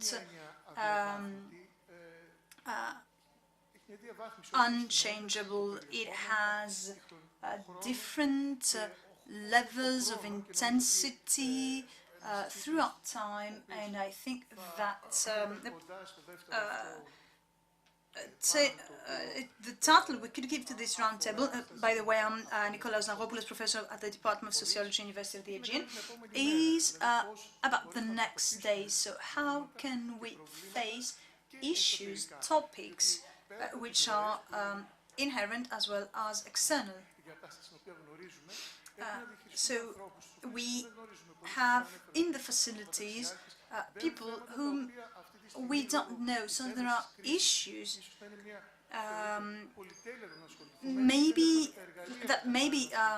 at sometimes because of the pressing conditions we might have considered a luxury, but there are also questions of multicultural or issues with the social recognition of difference, the respect to being different and abolishing discrimination. So this is at a second level. This was an initial thought I wanted to express so as to give the floor to the people participating at the roundtable. So obviously the people within this difficult condition and in this non-permanent condition they're facing, they have to manage topics and issues that pertain to people who, in the majority, are willing to go to another final destination, not staying in Greece. So when we are discussing even a temporary social integration, well, the element of that being temporary flatly refused. For example, I am part of a committee of the Ministry of Education along with my colleague Aristidis, and I see that there are many parents who do not want their children to be schooled here. Aristidis might know it better than me. So, indeed, there are issues like that as well. So we're not only talking about the formal conditions or the political will or circularies. There are also very sensitive issues that we have to deal with. There are quality characteristics that pertain to the recognition of difference and coexisting with people coming from a different culture. So let me say that sometimes being isolated from a cultural point of view is a grave problem, but if we are meaning to coexist with people, we don't always have to talk about the cultural elements, because we all share some things that have nothing to do with our culture. So we have people here who want to leave Greece, but unfortunately they are stranded here. We want to include their children in our schools, but they think that if their children go to school, they won't be able to continue the journey and reach the land they want to. So please bear in mind all that. Our roundtable today is made up of people who work closely in the field with migrants, and I will be presenting them. Aristidis Kalargalis next to me, North Aegean Regional Director of Education. Mrs. Maria Theodosiou, Refugee Education Coordinator in Samos. Tulina Demelis is Protection Officer for the UNHCR. Mr. Andriotis next to me is the International Relations Senior Advisor from the and Mayor Spokesman for the Lesbos Municipality. Mrs. Strachini, Attorney at Law, member of LATRA and Hughes Refugee Committee. Mrs. Pelina Papageorgiou, member of the Human Rights Movement of Samos Island. And I have with me also Michalis Psimitis, Professor of the Department of Sociology, University of the Aegean, and also he's also representing the Anti-Racist Observatory of the University of the Aegean. I'm speaking a bit fast because we don't have much time, so I would like to give the floor. There's two more people. I am sorry, Yes. Excuse me, Salim. Salim Nabi, interpreter from the Lesbos Legal Center in Lesbos, and Kostas Korozis, teacher of Greek language at Mosaic Support Center in Lesbos. So, are we okay? I'm sorry for that. And now, allow me to give the floor to Mr. Aristidis Kalargalis, North Aegean Regional Director of Education. Good afternoon.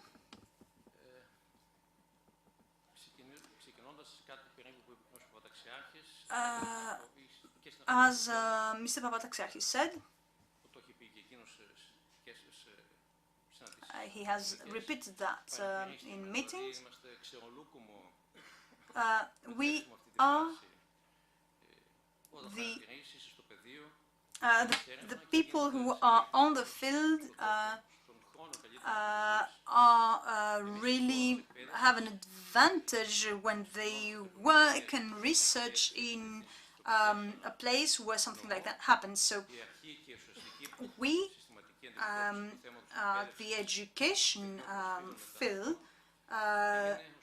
started working in essence during the spring of 2016. Director of school said, what are we going to do with the children in May 2015? What are we going to do with the children in education? Because there was no such, it wasn't considered as a possibility.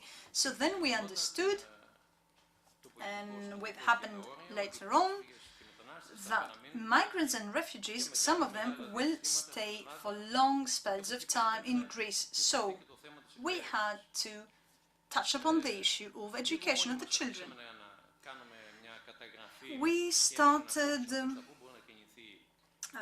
talking about what we should do and express ideas. So we were asked to submit officially, formally,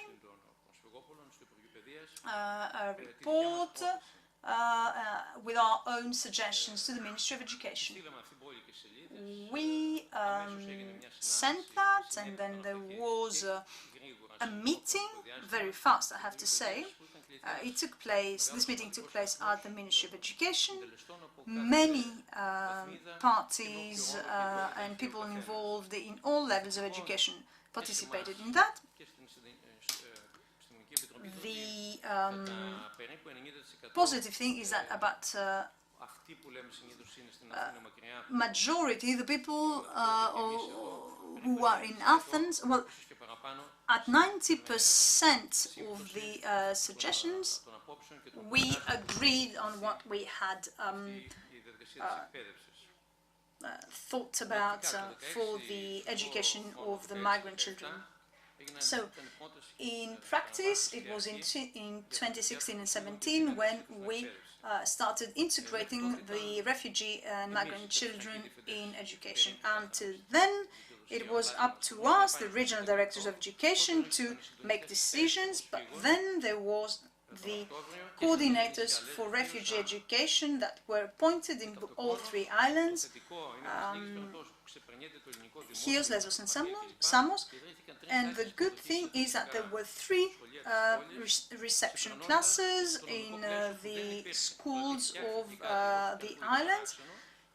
So it might sound weird, but there were classes that were created, and this was accepted by the people who work here, and of course the Secretary General. Unfortunately, Yannis Pandis, the Secretary General, has died since. He was very helpful. So, in these classes we only had classes for refugee children. For those who know about education, there are reception classes in all schools for children with learning disabilities and difficulties, children coming from other countries who are of Greek descent, etc. But these were classes intended solely for refugee children. So then,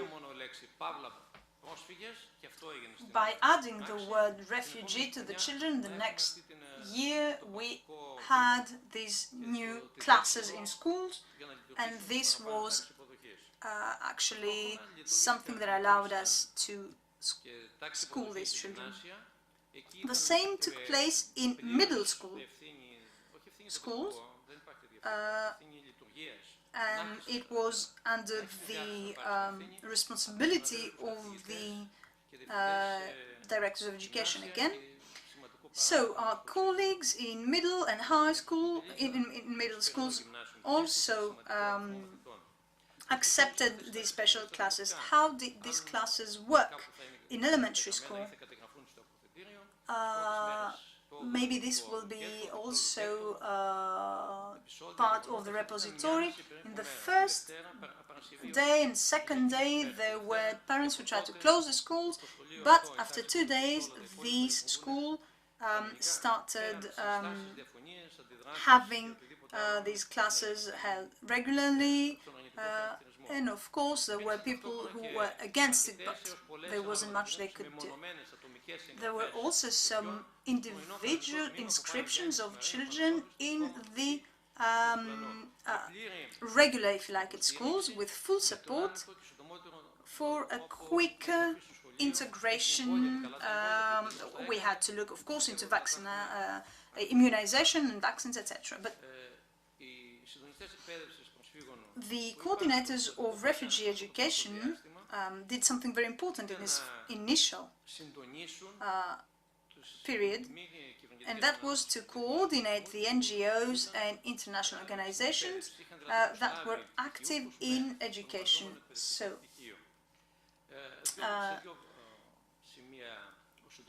let me say that it was important for these organizations to have an approval certificate for their educational programs, and there were also not an audit, I would say, because that was not the part. We in education don't work as auditors, but we wanted to supervise that the programs of these NGOs, the educational programs of NGOs, were not coinciding with the schedules of schools. In this new school year, we have refugee children classes for the reception of refugee children in all schools in these islands. Last week we submitted suggestions for reception classes in middle schools as well as vocational training schools. So we will offer education for children over 15 years old, and this will take place in all three islands. The teacher that will be hired in place, The bad thing is that the national budget has not allocated any money for refugee education, because at the end of 2015 there could be no way to foresee that we will be needing refugee education for 2016. We have an increased number of children enrolled in these reception classes. The children belong to families who receive some support. All the educational partners in the Aegean Islands have worked with everybody, and I will not mention names because I tend to forget people, and this will be very much. We worked with the Ombudsman for the Children. Yoros Moskos is visiting, or we are talking with via email and phones, and work to resolve issues. And of course, we also work very closely with the UNHCR. At the same time, since 2015, without the directives from the central government, many colleagues took matters in their own hands, and there were many programs in order to raise awareness within schools and to let people know about the plight of refugees and migrants. And there were many programs that took place of good quality. They were not the typical programs of cultural awareness. There were also events, musical events and sports events. There were many books also published, and theatrical plays that were written on the topic and were presented by children. And as Mr. Papadaxaris said before, there are currently two different trends for refugee children. One says that all refugee children should be part of the schools, and there are those who believe that they shouldn't be integrated in our schools and they should. Well, please allow me to say that both in yes or no, sometimes I can be very absolute. So obviously not all children can be integrated in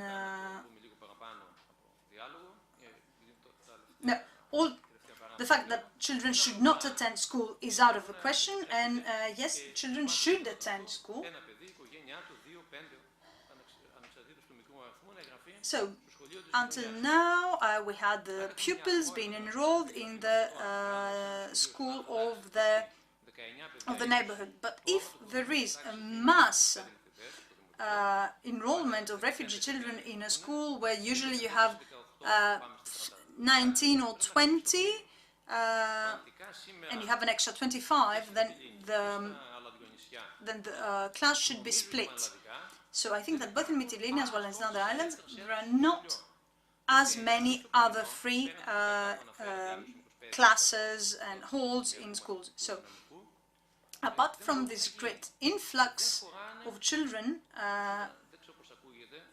there's not enough space for all children in the morning school. But the most important thing is that these children that will be enrolled in X elementary class, if this is a vast number, the teacher teaching language, mathematics or physics won't be able to respond to their obligations.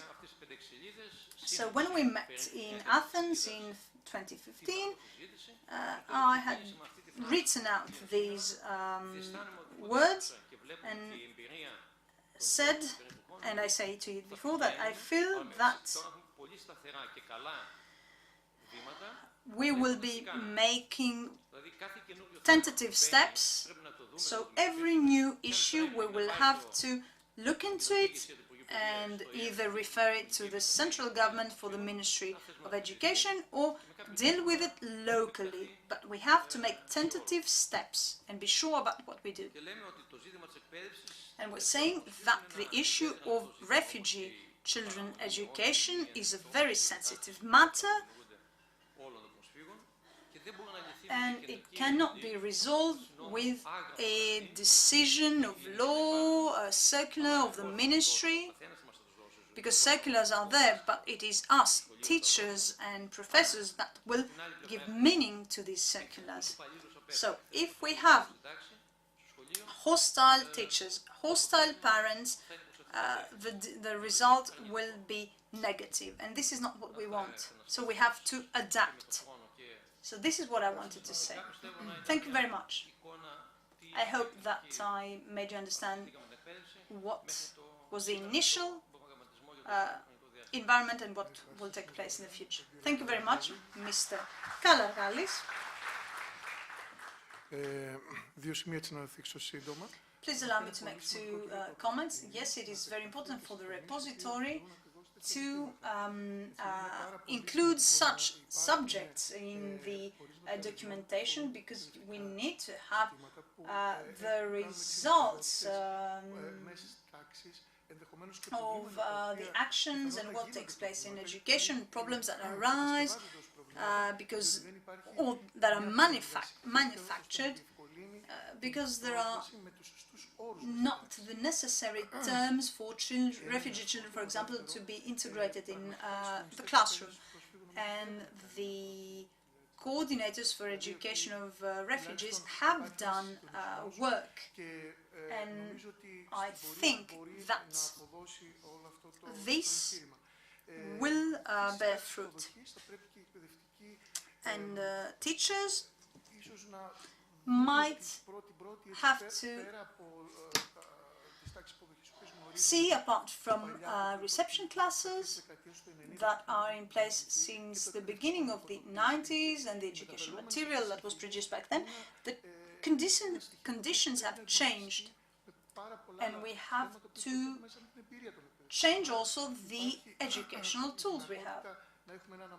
So we might have new pedagogical material imbued with multicultural elements. Now let's move on to Mrs. Maria Theodosiou, Refugee Education Coordinator from Samos. And it is important to say that in fact the collection of information from all the islands is very important for the observatory and its lively involvement in the Aegean.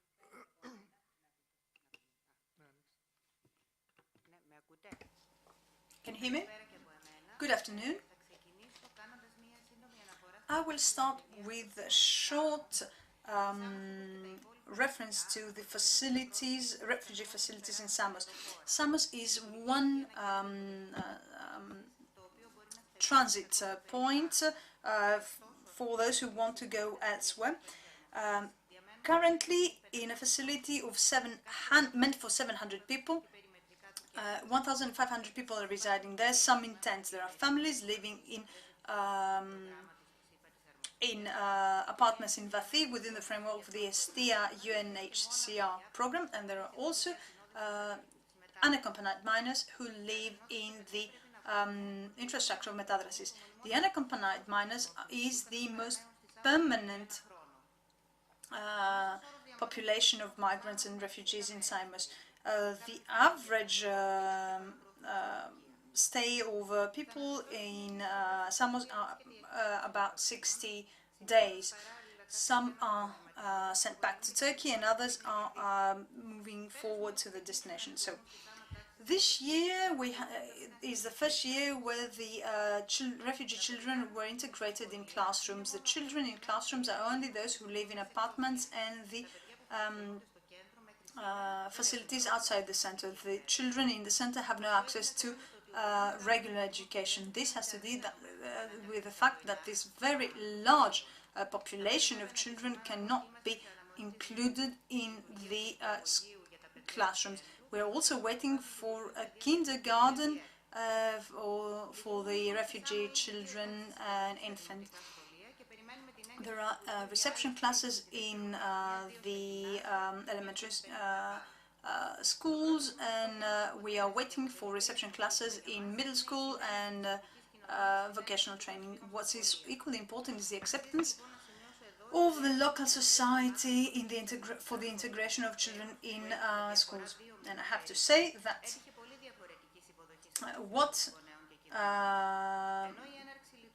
the beginning of the first reception class was characterized as something undermining the school in the BTA announcement. The second one recognized the right of refugee children in education.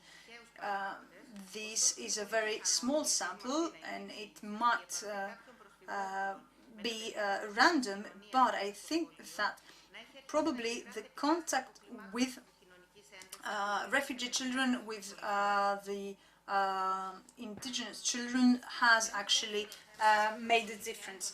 Another element that's very crucial to all the people working for the education of refugees is the temporary character of the children attending school in Samos as well as the other islands.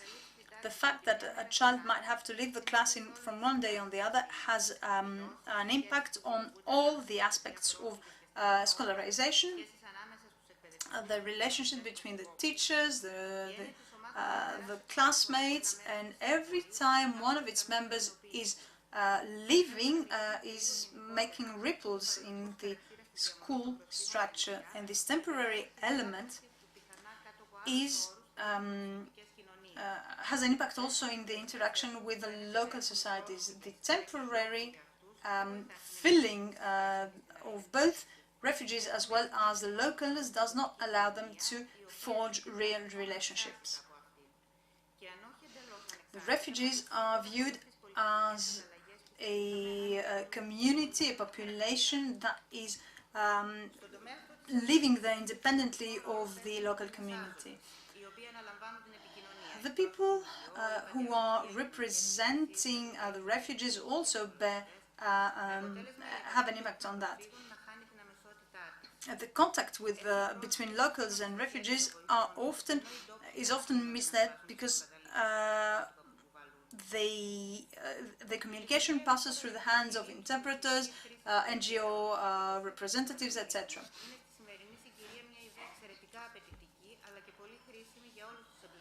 So,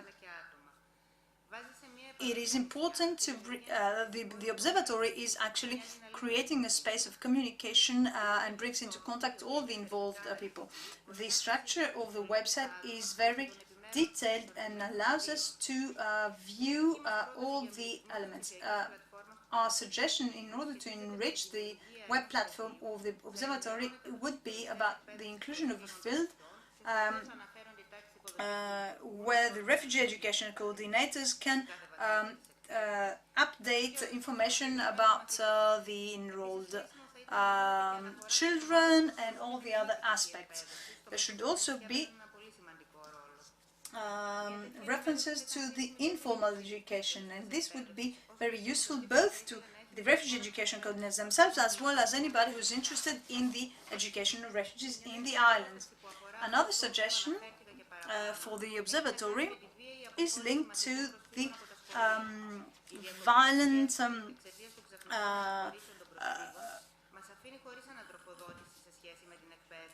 removal of children from the classrooms that leaves us without any feedback on what the children have gained from their scholarization or what are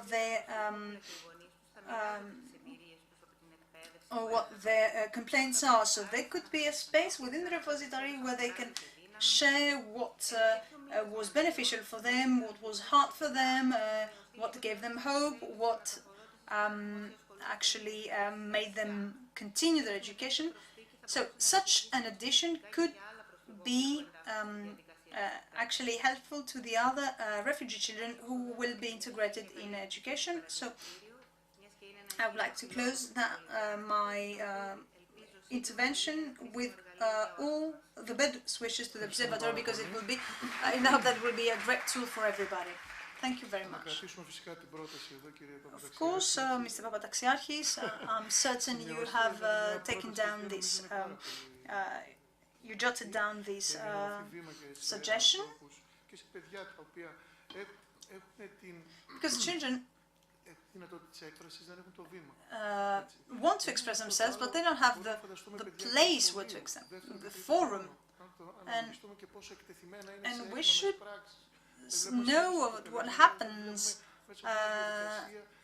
to the children who go to school, and what happens with children who have never been to school, but they are the right age. So there are very important issues pertaining to social cohesion and security,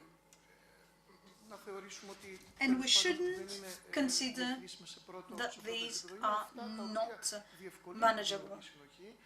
These are the things that will improve social integration and cohesion and reinforce solidarity,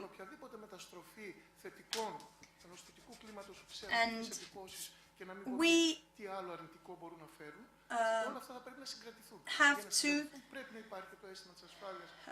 create a sense of security and safety in local societies as well, in order to make them feel that they can offer more to the refugee population. This is the way to contribute, I think. Local societies should offer their assistance. And now let's move to Mr. Korosis, teacher of Greek language at Mosaic Support Center. Mr. Korosis, you have the floor.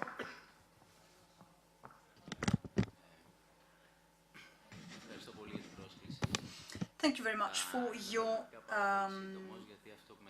invitation. I will be very succinct and brief, because I'm interested in having a discussion about what will be talked here around the round table. So I came to Lesbos in 2012, in September, and December 2012, I felt for the first time, I experienced a shipwreck. It was a shocking moment, because I understood that I am living at a place where from now on people might be washed on its shores and dead. In 2014, I started teaching Greek in Pikpa, and for a year and a half, I taught Greek in Moria. In June 16, we started Greek classes in Mosaic, as well as Farsi, English and Arabic language courses, in order to create a school visible in the center of Mytilene and cover the needs of a population that is residing on this island right now, and cover the need for education, and feel they are in a safe space and they can be creative.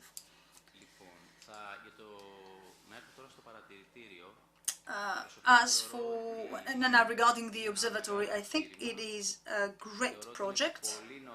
I think it is very soon to be able to, I don't know, say something very concrete, because the website is being constructed right now. What I would like to add, after the important events of these recent days, the latest days, which are the result of exclusion policies by both ministries when it comes to refugee issues and migrant issues, I hope and I wish that the observatory really becomes a forum to the opposite direction and allow other voices to be heard through the platform. So they have my full support in doing that. Thank you very much. Thank you very much, Mr. Korosis. I think that by offering education is many agencies and volunteers are offering assistance, and as long as there was no formal education, they were offering great support. So we are talking about cases where there was a creative intervention for refugee children where the state authorities had not stepped in. I would like to ask Mr. Andriotis. He is International Relations Senior Advisor at the Lesbos Municipality. Thank you very much for the invitation. I would like to congratulate you for the great work you have done. The municipality press direction is already using the observatory since last week. I will be very brief. I would like to make some comments on the observatory, what I would like to see, and what I consider as helpful. First of all, I would like to say that for the documents of the observatory from today, you have more than 850 press releases that have been issued by the press direction of Lesbos municipality since 2015. In these press releases, you have letters addressed to the European Parliament, the European Commission, NGOs. So this is at your disposal.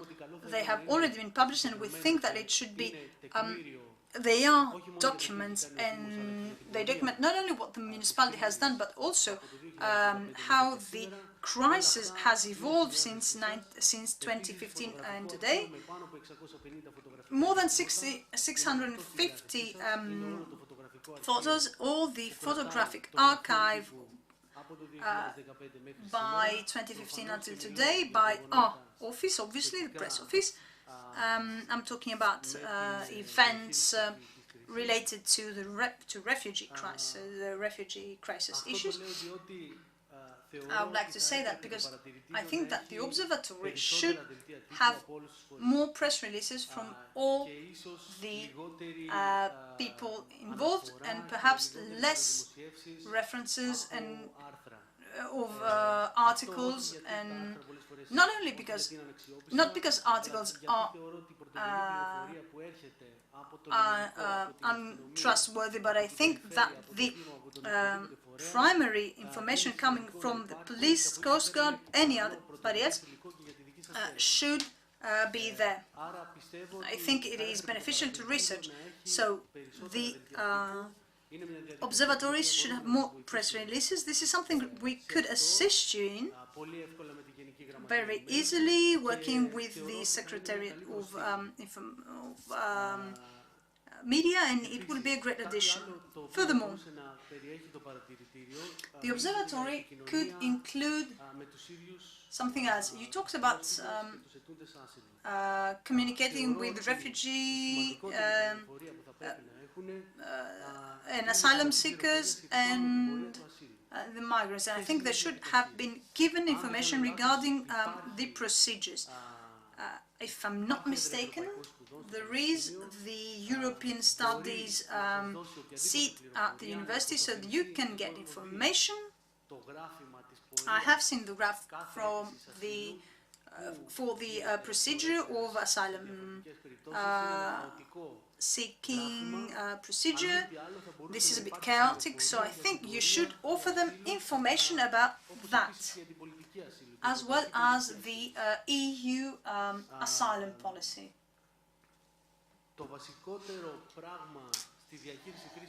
The most important thing when someone has to manage a crisis is communication, and I think that the observatory can offer that. If anybody requires information on this topic, should have access to it through the observatory. I believe that as the press office of the municipality and the municipality managing the Karatepe facility, we have welcomed more than 112 researchers in Karatepe since 2016. They come from different universities and research facilities, and they are offered any information they want from Karatepe. It is open every day on specific hours for anyone who wishes to visit the facility. Other than that, I'd like to congratulate you once again. Personally, as well as all our office is at your disposal for any assistance. So since the initial meeting we had, we said that we will be at your side, and it's a great project because research has as a goal to offer answers in order to shape policies. Not, obviously, the policies coming from the municipality of Lesvos or Chios or Samos, but in a national and international EU coordinated effort. Thank you very much, Mr. Andriotis. And let's say that you are more than welcome in your proposal to enrich the observatory, because it will actually enhance the work of the project and shed light in all aspects of the refugee issue. And I think that we can all agree that we have great cooperation with Karatepe, and EFI has worked with many years with the municipality, months with the municipality structures. So it's very important to allow access to researchers.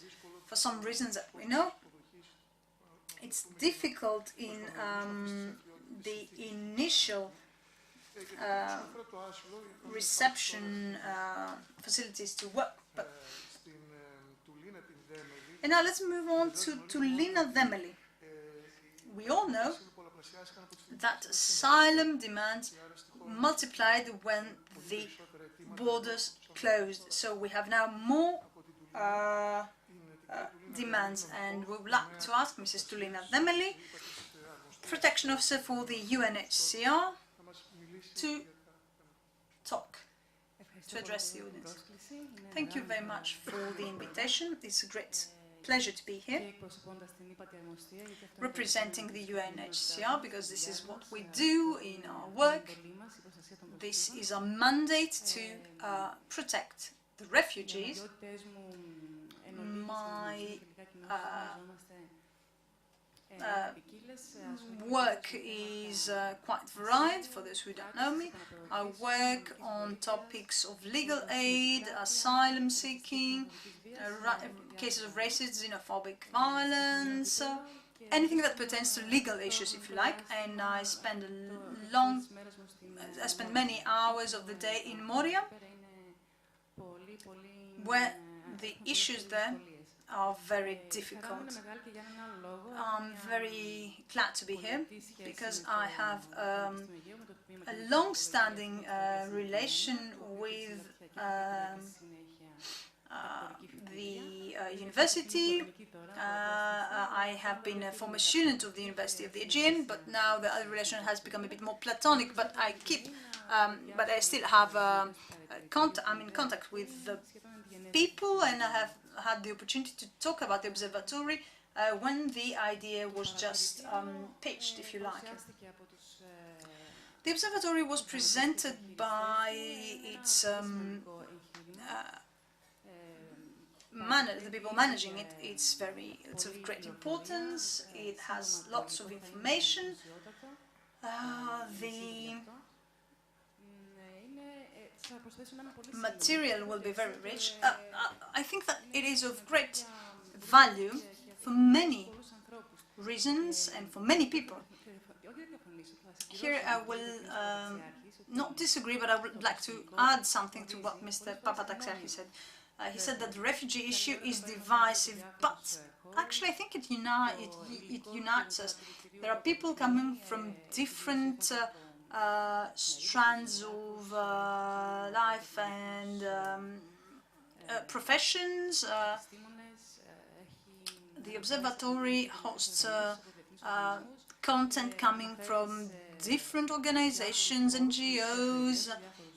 It touches upon different islands, and I think actually it unites and it can work to that direction even more so.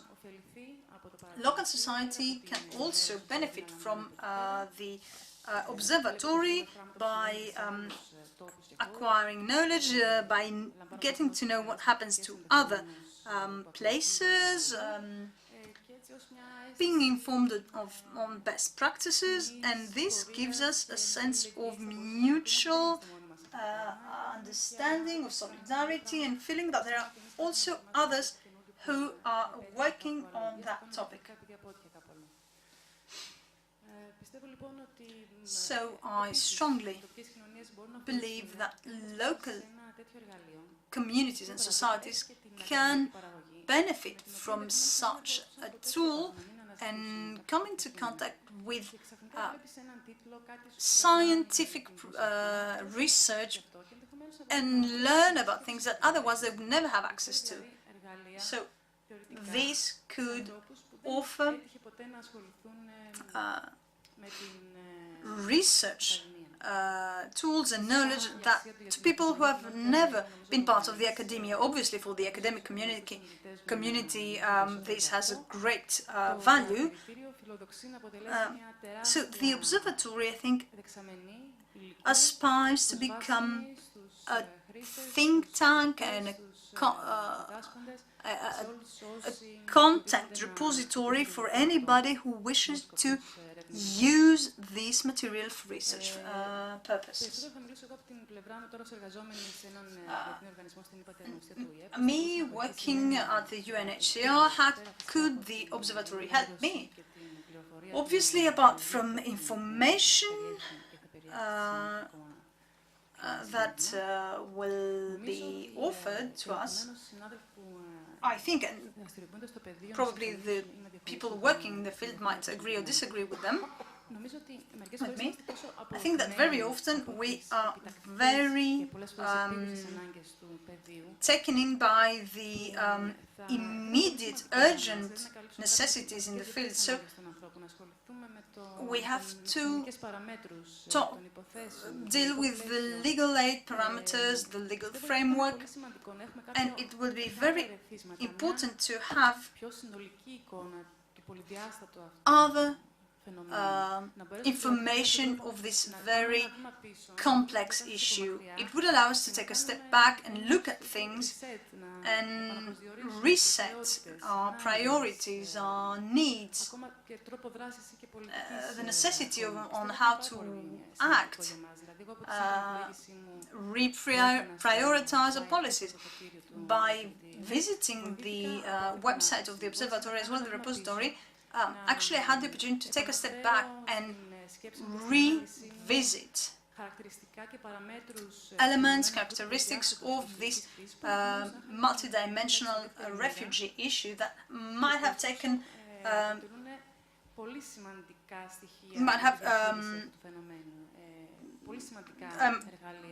stayed behind in my day-to-day work. The observatory has assumed a huge responsibility. It has the basis to bring it to fruition. I'm convinced about that. As I said, it is a tank containing material that will be very, very useful and valuable. Obviously, the credibility of the material is very crucial. One of the meetings that we have every week, we're talking about how important it could be to disperse an information that could have great impact on the topics we are discussing. And we're talking about refugees. So, for example, Moria, as most of you know, is currently in great upheaval. There could be a clash very soon. So I think that the observatory has to be very careful and responsible with the content they manage. The observatory will be, in a way, writing the history of the refugee crisis, the refugee issue, and it's very important to see what are the sources they will use. And the plurality of the sources is exactly the strength of the observatory. I think you understand what I'm trying to say. And I'm certain that you bear that in mind.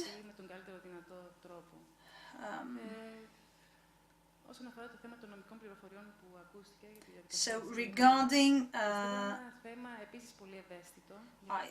the legal issues and giving information about the asylum-seeking procedure, things are changing very often. So I think we have to be very, very careful in giving out such information.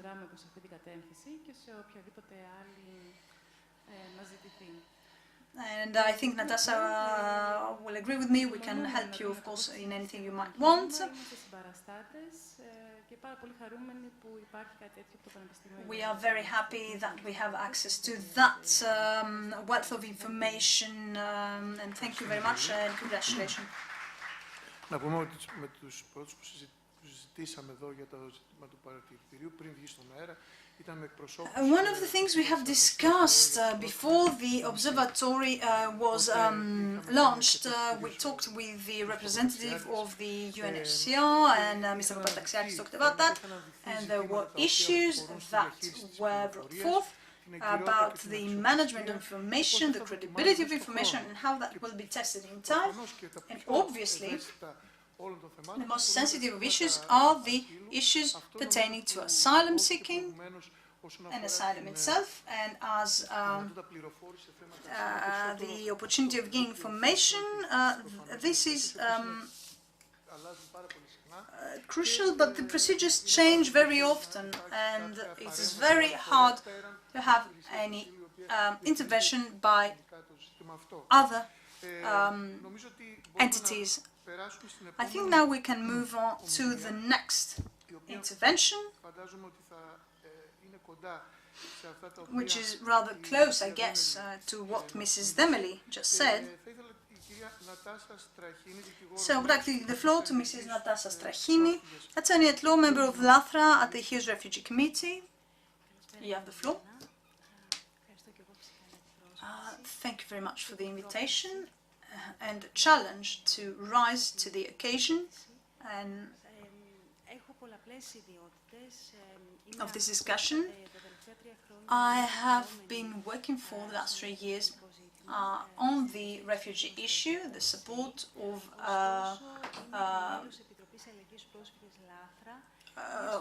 refugees in the Aegean, RSA, and I am also a member of the LATHRA HERES Refugee Committee. So I will be speaking with my second hat here, because I think it is closely related to the observatory right now. Our group started working when we had these systematic arrivals of refugees in HERES, and this was 16 years ago. So all these years we tried to be close to their plight with our presence on websites and Facebook, and we took the first children to school in 2006 when they were still locked up in detention centers. And we are following very closely what changes. What changed in 2015 was the intensity. Indeed, it was something we have never seen before, and I hope that will never take place again. This is not something we could know, obviously. So these were historical moments. Indeed, it was very, very difficult to deal with it. There was a multitude of publications and photos, and we were all witnessing a thing that lasted for a year and a half.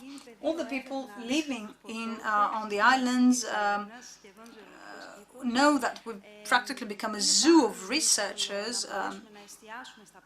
It's very hard to focus on things. I saw the pictures before from the archive of Dionysus in Molivus, and I remember that me and Tulina met 10 years ago at a panel. This is part of the history, so I'm wondering whether the observatory will be able to have all this information. I will disagree on the fact that press releases have to be registered and recorded. I think that the primary source of information and material is something very different, and the question is whether we, the people who work on this topic, whether we can really record what we're living, and my answer is that probably not. I don't think we can record what goes on, because when you are experiencing something, you cannot record it. It could be, the most you can do is have a photo or something in your own diary. But when in Chios, as Latra, we tried to set up a space of safety in the center of town. There were 1,000 people that were rotating, and that lasted for 4 months. And there was a great solidarity and support by the of the local society, and I only have 3 pictures. We were there for hours and on, and this is all I have. So what happens with this multitude of information? How can we rely on the credibility of the information? Because all the people looking into things from the inside know that there is one-sided information and misinformation and fake news. So in this word battle that Mr. Papataxiakis mentioned before, everybody expresses their own position and point of view in regards to what takes place. So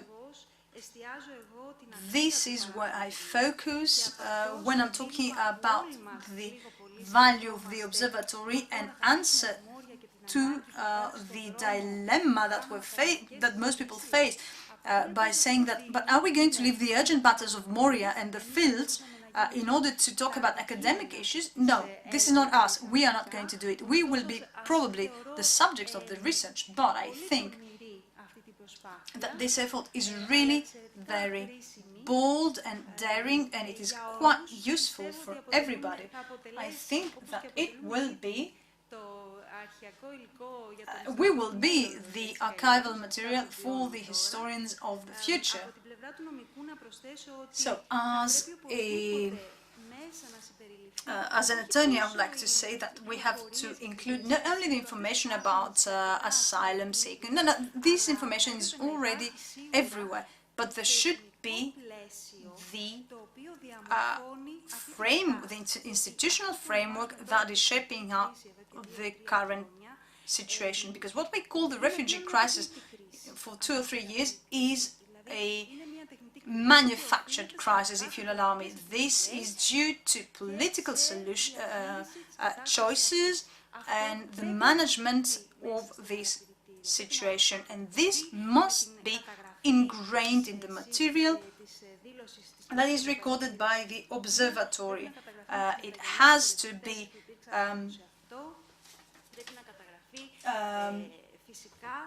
made, it has to be recorded with the agreement with Turkey, with the statistical element and facts and figures. So it's important to highlight this institutional framework that causes the isolation of these people on remote islands. We cannot have that through the press release of Latra or ex-municipality that say that geographical limitation, isolation is useful. So we have to look at it from different angles, and this is why the observatory is a challenge and not the refugee issue is a challenge. The observatory is also a challenge and an opportunity. In fact, I think that the other speakers also talked about the need to collect data, and we're not talking about ready-made information that will be just uploaded on the observatory. There is also, for example, oral history that can be recorded. Obviously, there's an issue of subjectivity, but there are tools to manage issues of subjectivity. And I believe that towards this debate, the observatory could intervene. So it's important to have quality data and see how the people themselves perceive what goes on. The people who arrive on boats, but also the people who live on the places where these refugees and migrants land. So all these are items of great importance.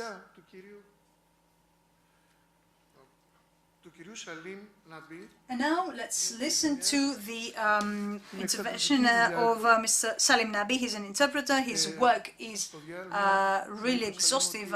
During the break he told me that he's working more than 14, 15 hours a day. This is exhaustive. And he translates English to Farsi and Farsi to English, and for sensitive issues that there's also legal terminology. So Salim, you have the floor. Everyone. It was getting too much listening for hours. I had to take a break from it. Couple of things before I start. I tried to make it as short as possible. So first thing, I am not really the official interpreter for the legal center. I help them occasionally. I come to Lesbos as an independent researcher, yet I offer interpretation services whenever and wherever it is needed. Second thing is I'll be reading off of my laptop, because last Tuesday when I had the meeting with Professor Papataxiarchis, I came out and the situation at Sappho Square went ballistic.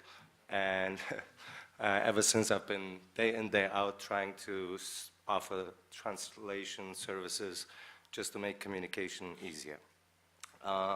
Okay, so having said that, I will try to do something right at the beginning that my fellow panelists didn't do, and hopefully in future it will be a good example for them as well. I will, for all theoretical and even more so practical purposes, it is important for me at least to first contextualize myself.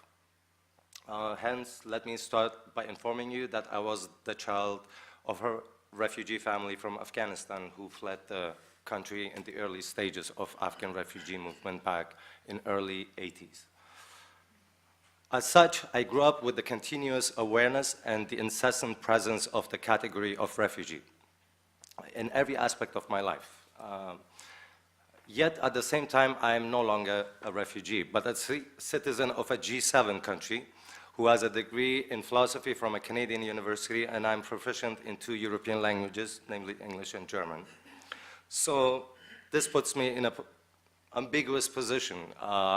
It's both confusing for refugees oftentimes, but also for those who work with refugees. Because, you see, in one sense, I am both a Westerner and I'm not. And I'm both a refugee and I'm not.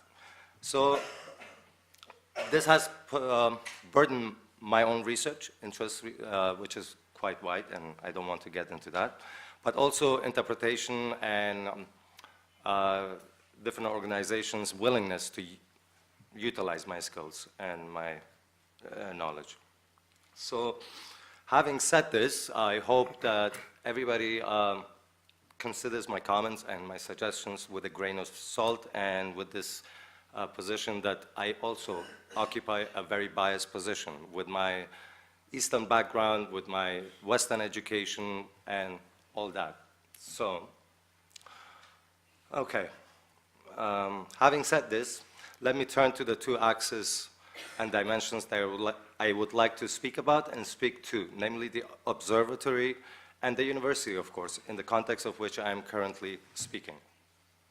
In a sense, the university and the observatory both share my ambiguous position too, although quite differently. But for the observatory, I would have the following recommendations based on my experiences on the island since July 2016. For refugees, an information hub with linguistic and geographical clarity would facilitate better. I will explain these in a bit.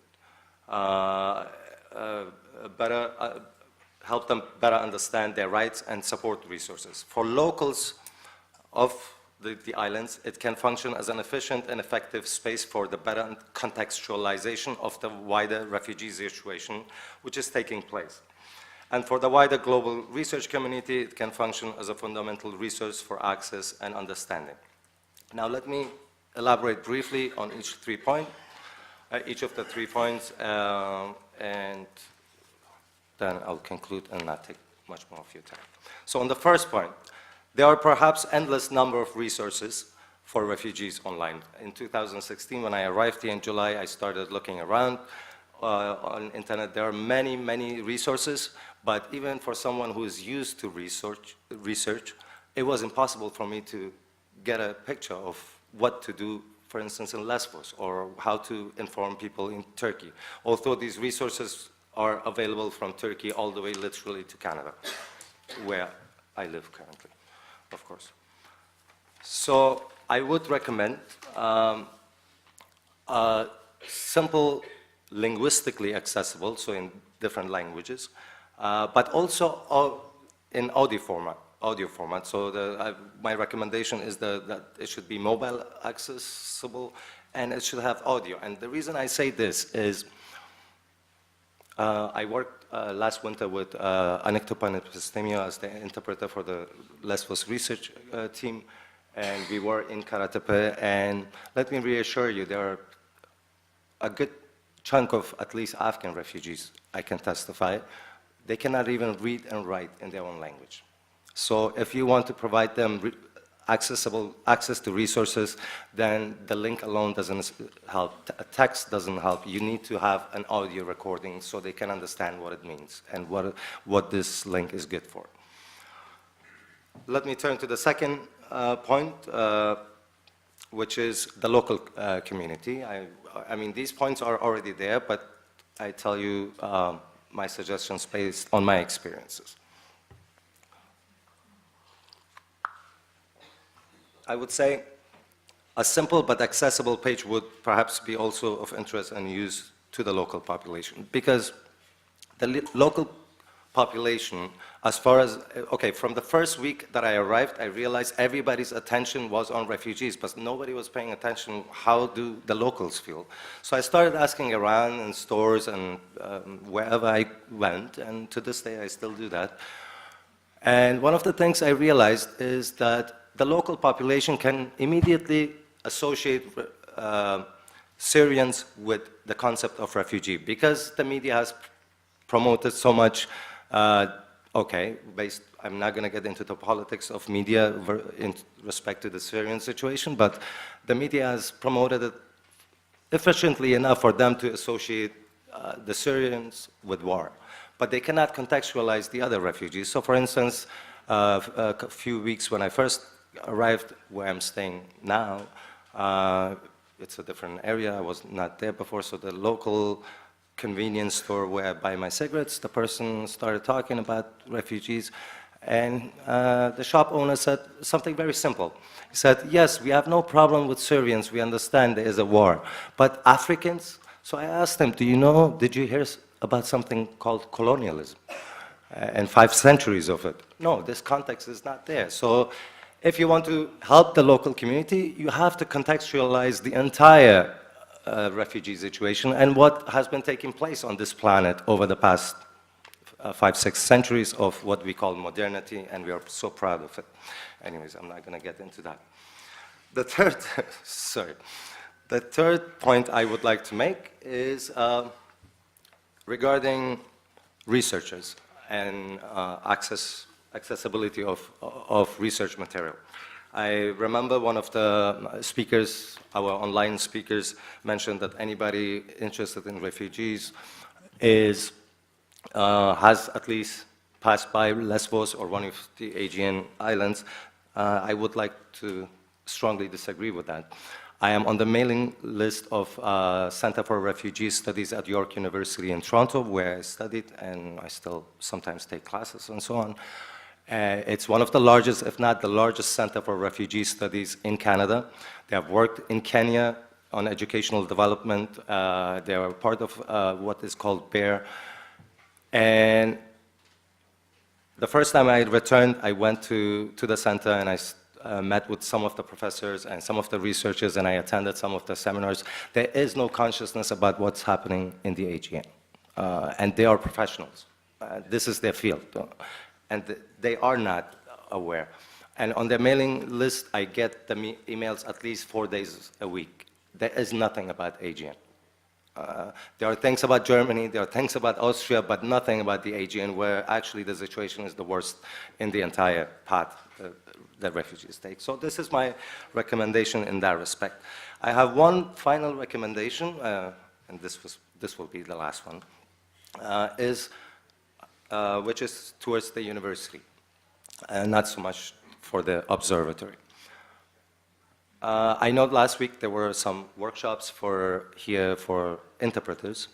I have friends who attended, which is great. I've taken a workshop with Translators Without Borders it was, I believe, end of July or beginning of August 2016, hosted by Save the Children or Mercy, one of the organizations. Anyways, it's good. It's great. It's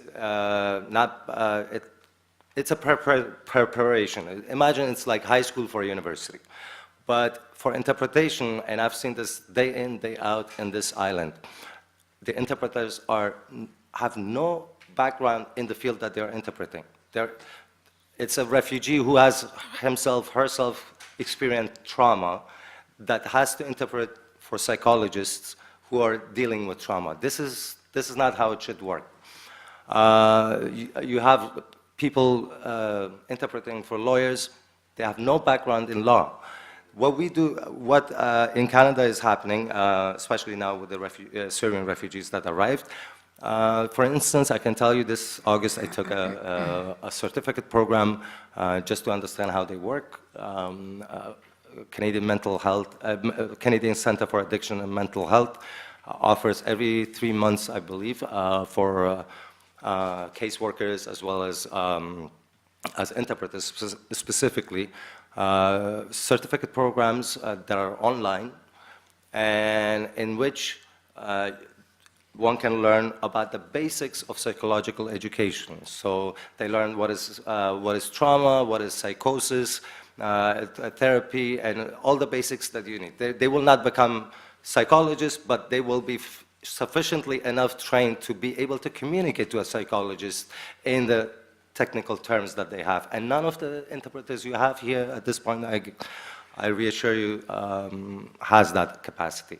So this would be my recommendation to the university to provide, and the university has the capacity to provide this kind of certificate program for all the specific areas of interpretation that interpreters are engaged in order to really effectively facilitate communication.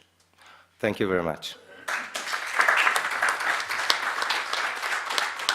Ευχαριστούμε πάρα πολύ, κύριο Νάμπη. Πραγματικά σκεφτόμαστε όλοι αυτή την αδυνατότητα μετάφρασης του πολιτισμικού τραύματος. At this point, we'd like to inform you that the interpreter will sign off as the hours of interpreting for simultaneous interpreting have been exceeded by far. Thank you very much for listening. Η βία αυτή, η βία την οποία έχει υποστεί και μεταφράζεται ως μια τραυματική εμπειρία ή ένα πολιτισμικό τραύμα που συνηθίζουμε να λέμε στην κοινωνιολογία.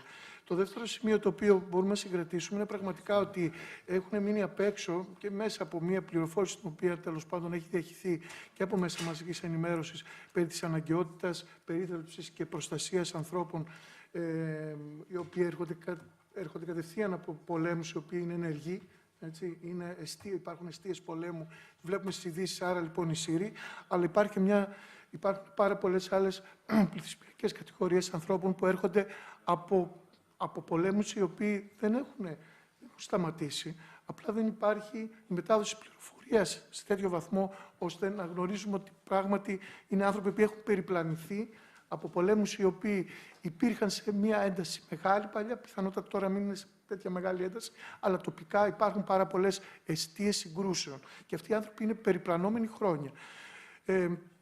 Άρα λοιπόν μένουν έξω από την πρώτη γραμμή προστασίας. Και φυσικά το τρίτο σημείο το οποίο μπορούμε να συγκρατήσουμε εδώ από την παρέμβαση του κ. Νάμπη είναι πώς θα έχουν πρόσβαση στην πληροφόρηση και στην κάλυψη των αναγκών τους άνθρωποι οι οποίοι δεν έχουν τη δυνατότητα μέσω της γλώσσας να πληροφορηθούν. Τους είναι ξένοι δηλαδή, ξένος τρόπος με τον οποίο μπορούν να έχουν πρόσβαση σε αγαθά τα οποία είναι της άμεσης προτεραιότητάς τους. Έτσι. Αυτά τα τρία σημεία νομίζω ότι είναι έτσι σημαντικά και από την παρουσίαση. Τώρα να περάσουμε στην κυρία Παπαγεωργίου. Κυρία Μελίνα Παπαγεωργίου είναι εκπαιδευτικός, μέλος της κίνησης για τα ανθρώπινα δικαιώματα, αλληλεγγύη στους πρόσφυγες Σάμος. Κυρία Παπαγεωργίου, έχει το λόγο. Καλησπέρα και από μένα. Χαίρομαι που είμαι εδώ μαζί σας. Είμαι μέλος από το 2008 στην κίνηση για τα ανθρώπινα δικαιώματα αλληλεγγύης στους πρόσφυγες, τότε που πήγα στη Σάμο για να εργαστώ. Η κίνηση όμως δημιουργήθηκε το 2004, όταν κάποια μέλη της αντιλήφθηκαν στο κέντρο της πόλης, σε ένα παλιό εγκαταλελειμμένο κτίριο, ότι υπήρχαν άνθρωποι φυλακισμένοι, χωρίς κανένας να ξέρει τι συνέβαινε εκεί. Αυτό πήρε δημοσιότητα και δημιουργήθηκε τότε το καινούριο κέντρο κράτησης με καλύτερες προδιαγραφές. Από τότε η κίνηση επιδιώκει να έχει επαφή με τον προσφυγικό και μεταναστευτικό κόσμο και η δράση της κινείται σε τρεις τομείς βασικά. Αρχικά προσφέρει υλική βοήθεια εκεί όπου υπάρχει έλλειψη μέσα στο πέρασμα όλων αυτών των χρόνων, ανάλογα με τις ανάγκες που υπάρχουν. Συλλέγει ρούχα, τρόφιμα, είδη πρώτης ανάγκης. Προσπαθεί να βοηθήσει στην ενσωμάτωση των ανθρώπων αυτών στην τοπική κοινωνία, κάνοντας μαθήματα ελληνικών και οργανώνοντας δραστηριότητες μαζί τους, όπως απογεύματα με τσάι και κουβέντα, συλλογική κουζίνα κάποιες φορές, εκδρομές στη φύση, μουσικές βραδιές, ομάδα πλεξίματος. Στη συνέχεια προσπαθεί να ευαισθητοποιήσει την τοπική κοινωνία με στόχο τη μείωση της επιθετικότητας και της ξενοφοβίας. Διοργανώνει εκδηλώσεις όπως αντιρατσιστικά φεστιβάλ το καλοκαίρι, συναυλίες αλληλεγγύης, προβολή ταινιών, διοργάνωση ομιλιών και συζητήσεις που αφορούν το προσφυγικό. Και τέλος, ως συλλογικότητα, μας ενδιαφέρει να εντοπίζουμε, να καταγράφουμε και να καταγγέλουμε τυχόν παραβιάσεις ανθρωπίνων δικαιωμάτων, περιστατικά βίας και φαινόμενα ρατσισμού που πέφτουν στην αντίληψή μας. Παρεμβαίνουμε μέσω δικηγόρων και εισαγγελέα, κάνουμε επισκέψεις στα κρατητήρια όποτε αυτό είναι δυνατό, γιατί η είσοδος δεν είναι πάντα επιτρεπτή. Εκδίδουμε δελτία τύπου σε μέσα τοπικής και εθνικής εμβέλειας. Αυτή είναι με λίγα λόγια η δράση της κίνησης. Μας απασχολούν τα κρούσματα ξενοφοβίας στο νησί μας, ιδιαίτερα τον τελευταίο καιρό, καθώς και κάποια μεμονωμένα περιστατικά βίας, ενάντια σε πρόσφυγες, αλλά και σε εργαζόμενους που δουλεύουν σε ΜΚΟ. Όπως μας απασχολεί και ο ρόλος που παίζουν τα τοπικά μέσα μαζικής ενημέρωσης. Τον τελευταίο καιρό, μάλιστα, ακούμε και διαβάζουμε προτροπή για χρήση όπλων και γι' αυτό συγκεκριμένα έχουμε καταθέσει στον εισαγγελέα ένα φάκελο προς διερεύνηση των περιστατικών αυτών. Όσο αφορά τα συναισθήματά μας, μέσα από τη συναναστροφή μας με τους πρόσφυγες και τους μετανάστες, είναι αντιφατικά. Από τη μία νιώθουμε χαρά που συμβάλλουμε ώστε να γίνεται η καθημερινότητά τους πιο φωτεινή σε ένα βαθμό, αλλά από την άλλη νιώθουμε ματαιωμένοι όταν αποχαιρετιόμαστε και εμείς πάμε στο σπίτι μας και εκείνοι γυρνούν στη σκηνή τους, που δεν ξέρουν αν θα βρέξει, αν θα τη σκίσει ο αέρας, αν θα πλημμυρίσουν τα πράγματά τους. Όσο αφορά τώρα το παρατηρητήριο, το θεωρούμε πολύ σημαντικό,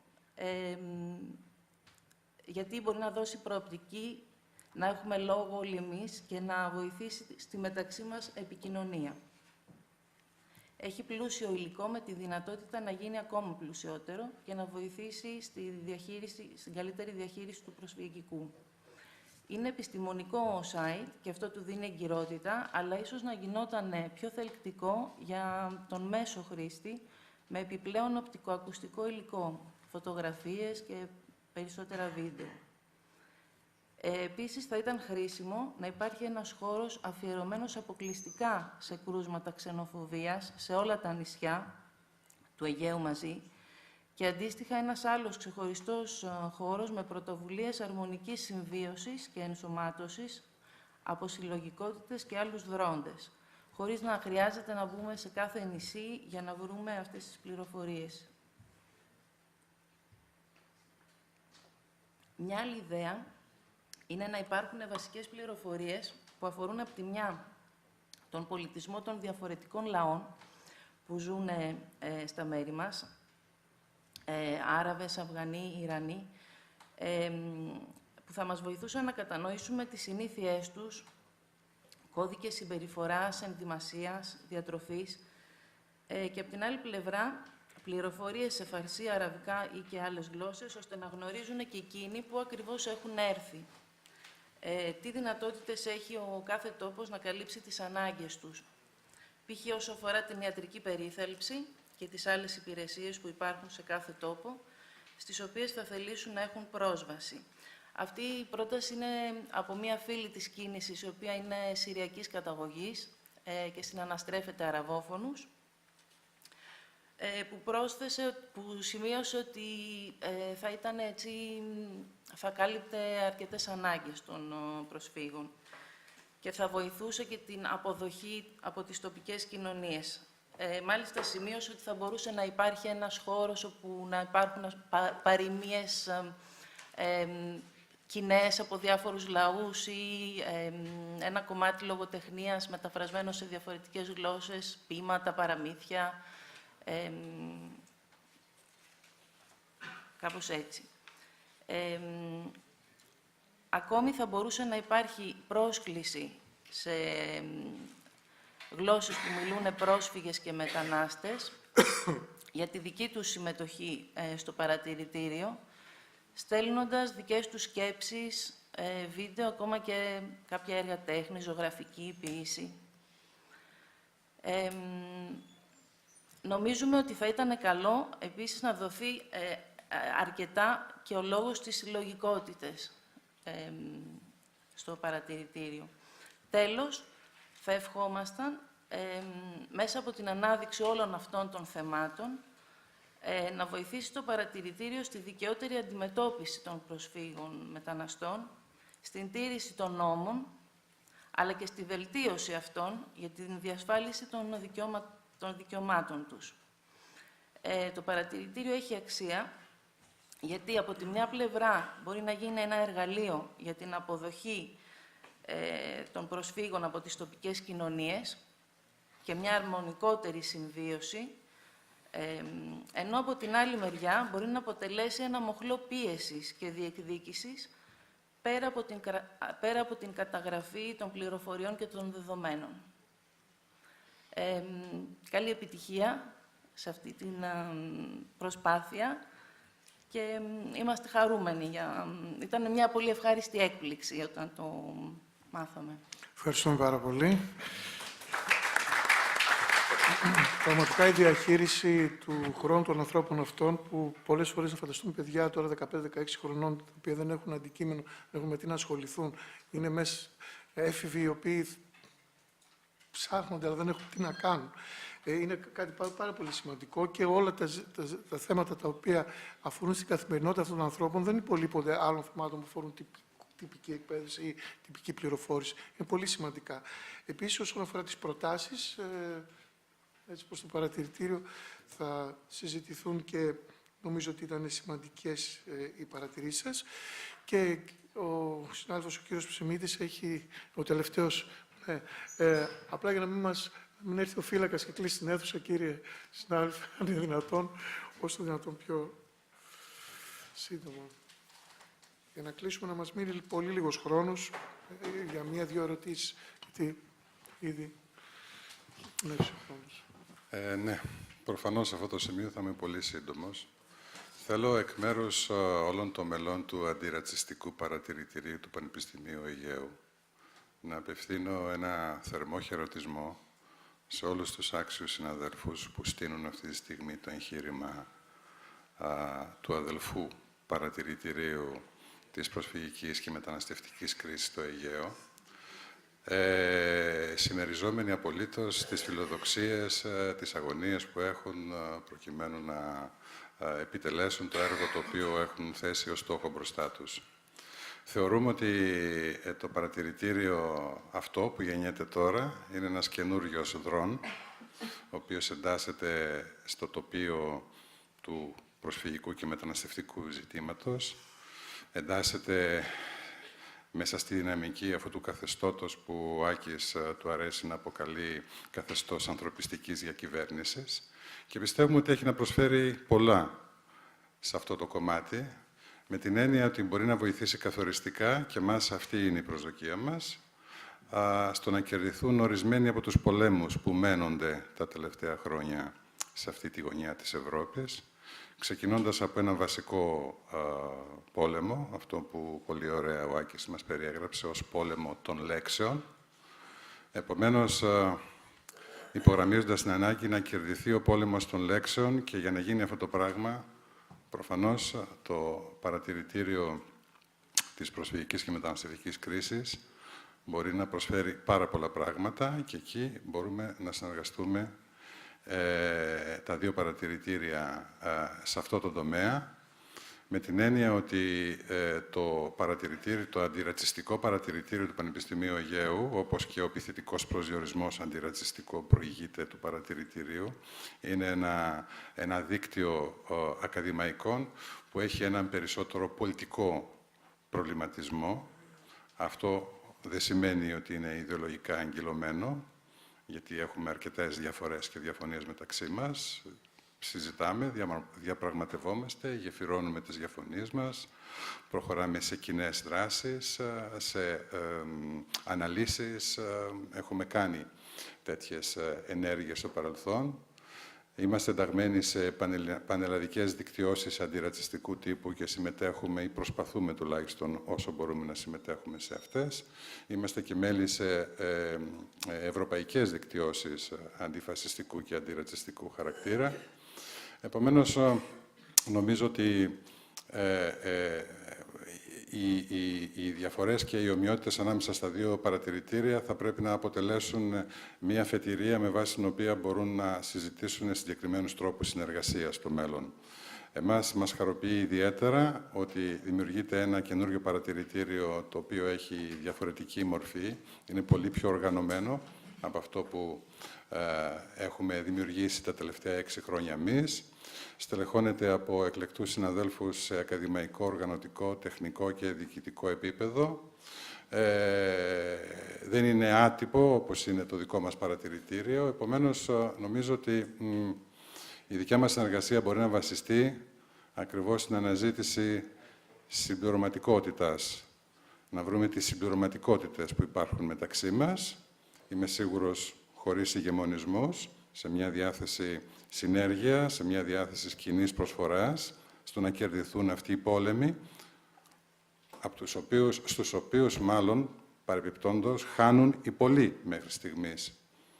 Στους πολέμους αυτούς που γίνονται, στους πολέμους όχι τους στρατιωτικούς, στους πολέμους τους πολιτισμικούς, τους πολιτικούς, τους κοινωνικούς που γίνονται, γιατί πρόκειται περί πολέμων, υπό μία έννοια, χάνουν οι περισσότεροι, χάνουν οι πολλοί, χάνουν οι από κάτω. Και δεν είναι μόνο οι μετανάστες, δεν είναι μόνο οι πρόσφυγες, είναι ταυτόχρονα και όλοι αυτοί που έχουμε μία οπτική γωνία των πραγμάτων που δεν ταιριάζει με αυτό το τερατούργημα που μας παρουσιάζεται ως επίσημη ευρωπαϊκή πολιτική ή ως εφαρμογή αυτής της πολιτικής για τα ελληνικά δεδομένα. Όπως καταλαβαίνετε, ο λόγος μου είναι περισσότερο πολιτικός, γιατί το αντιρατσιστικό παρατηρητήριο έχει πολιτική στόχευση, δεν μπορεί να υπάρξει χωρίς αυτή. Επομένως, νομίζω ότι στην πορεία θα βρούμε τους κοινούς τόπους με βάση τους οποίους μπορούμε να συνεργαστούμε πάνω σε συγκεκριμένα θέματα για να βοηθήσουμε να κερδιθούν αυτοί οι πόλεμοι που μένονται μέχρι στιγμής. Ευχαριστώ για την πρόσκληση και εύχομαι καλή συνέχεια. Είμαι σίγουρος ότι θα υπάρξει καλή συνέχεια στην δραστηριοποίηση και στη λειτουργία του παρατηρητηρίου. Ευχαριστώ. Ευχαριστούμε για τον κύριο Ψημίτη. Όσον αφορά τις συνέργειες και τη συμπληρωματικότητα των δύο παρατηρητηρίων και κυρίως θα έλεγα την ενδυνάμωση της ακαδημαϊκής φωνής και της ακαδημαϊκής κοινότητας στα ζητήματα τα οποία είναι δίπλα. Γεωγραφικά και στο χώρο και του αντικειμένου, αν θέλετε, γιατί πολλά τμήματα έχουν και ως αντικείμενα το προσφυγικό και στα μεταπτυχιακά τους, αλλά και στα προπτυχιακά τους. Και η ακαδημαϊκή γνώση σε συνδυασμό με την πρακτική γνώση και τα που έχουμε όλη την ευκαιρία να δούμε μέσα από τις έρευνές μας, μπορεί να βοηθήσει. Έχουμε φύγει εντελώς από το χρόνο. Αν υπάρχει κάποια ερώτηση που θεωρείτε έτσι ότι τέλος πάντων μπορεί να προσφέρει κάτι παραπάνω στη συζήτηση, μπορεί να γίνει. Σε αντίθετη περίπτωση να κλείναμε αυτή την σημερινή εκδήλωση. Δεν είχαμε υπολογίσει ότι θα πάμε τόσο μακριά, αλλά αν υπάρχει ερώτηση πράγματι μπορεί να γίνει. Μην τολμήστε το, δηλαδή δεν είναι... Θέλω να σας αποτρέψω.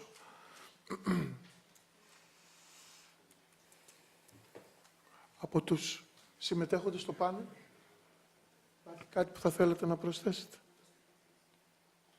Να ολοκληρώσουμε εδώ την πρώτη παρουσίαση του παρατηρητηρίου. Ευχαριστώ όλες και όλους που συμμετείχαν εκ μέρους του παρατηρητηρίου, τους συμμετέχοντες εδώ, αλλά και όσους και όσες ήρθατε και παρακολουθήσατε και συμμετείχατε σε αυτήν την εκδήλωση. Ευχαριστούμε πάρα πολύ. Καλή σας νύχτα.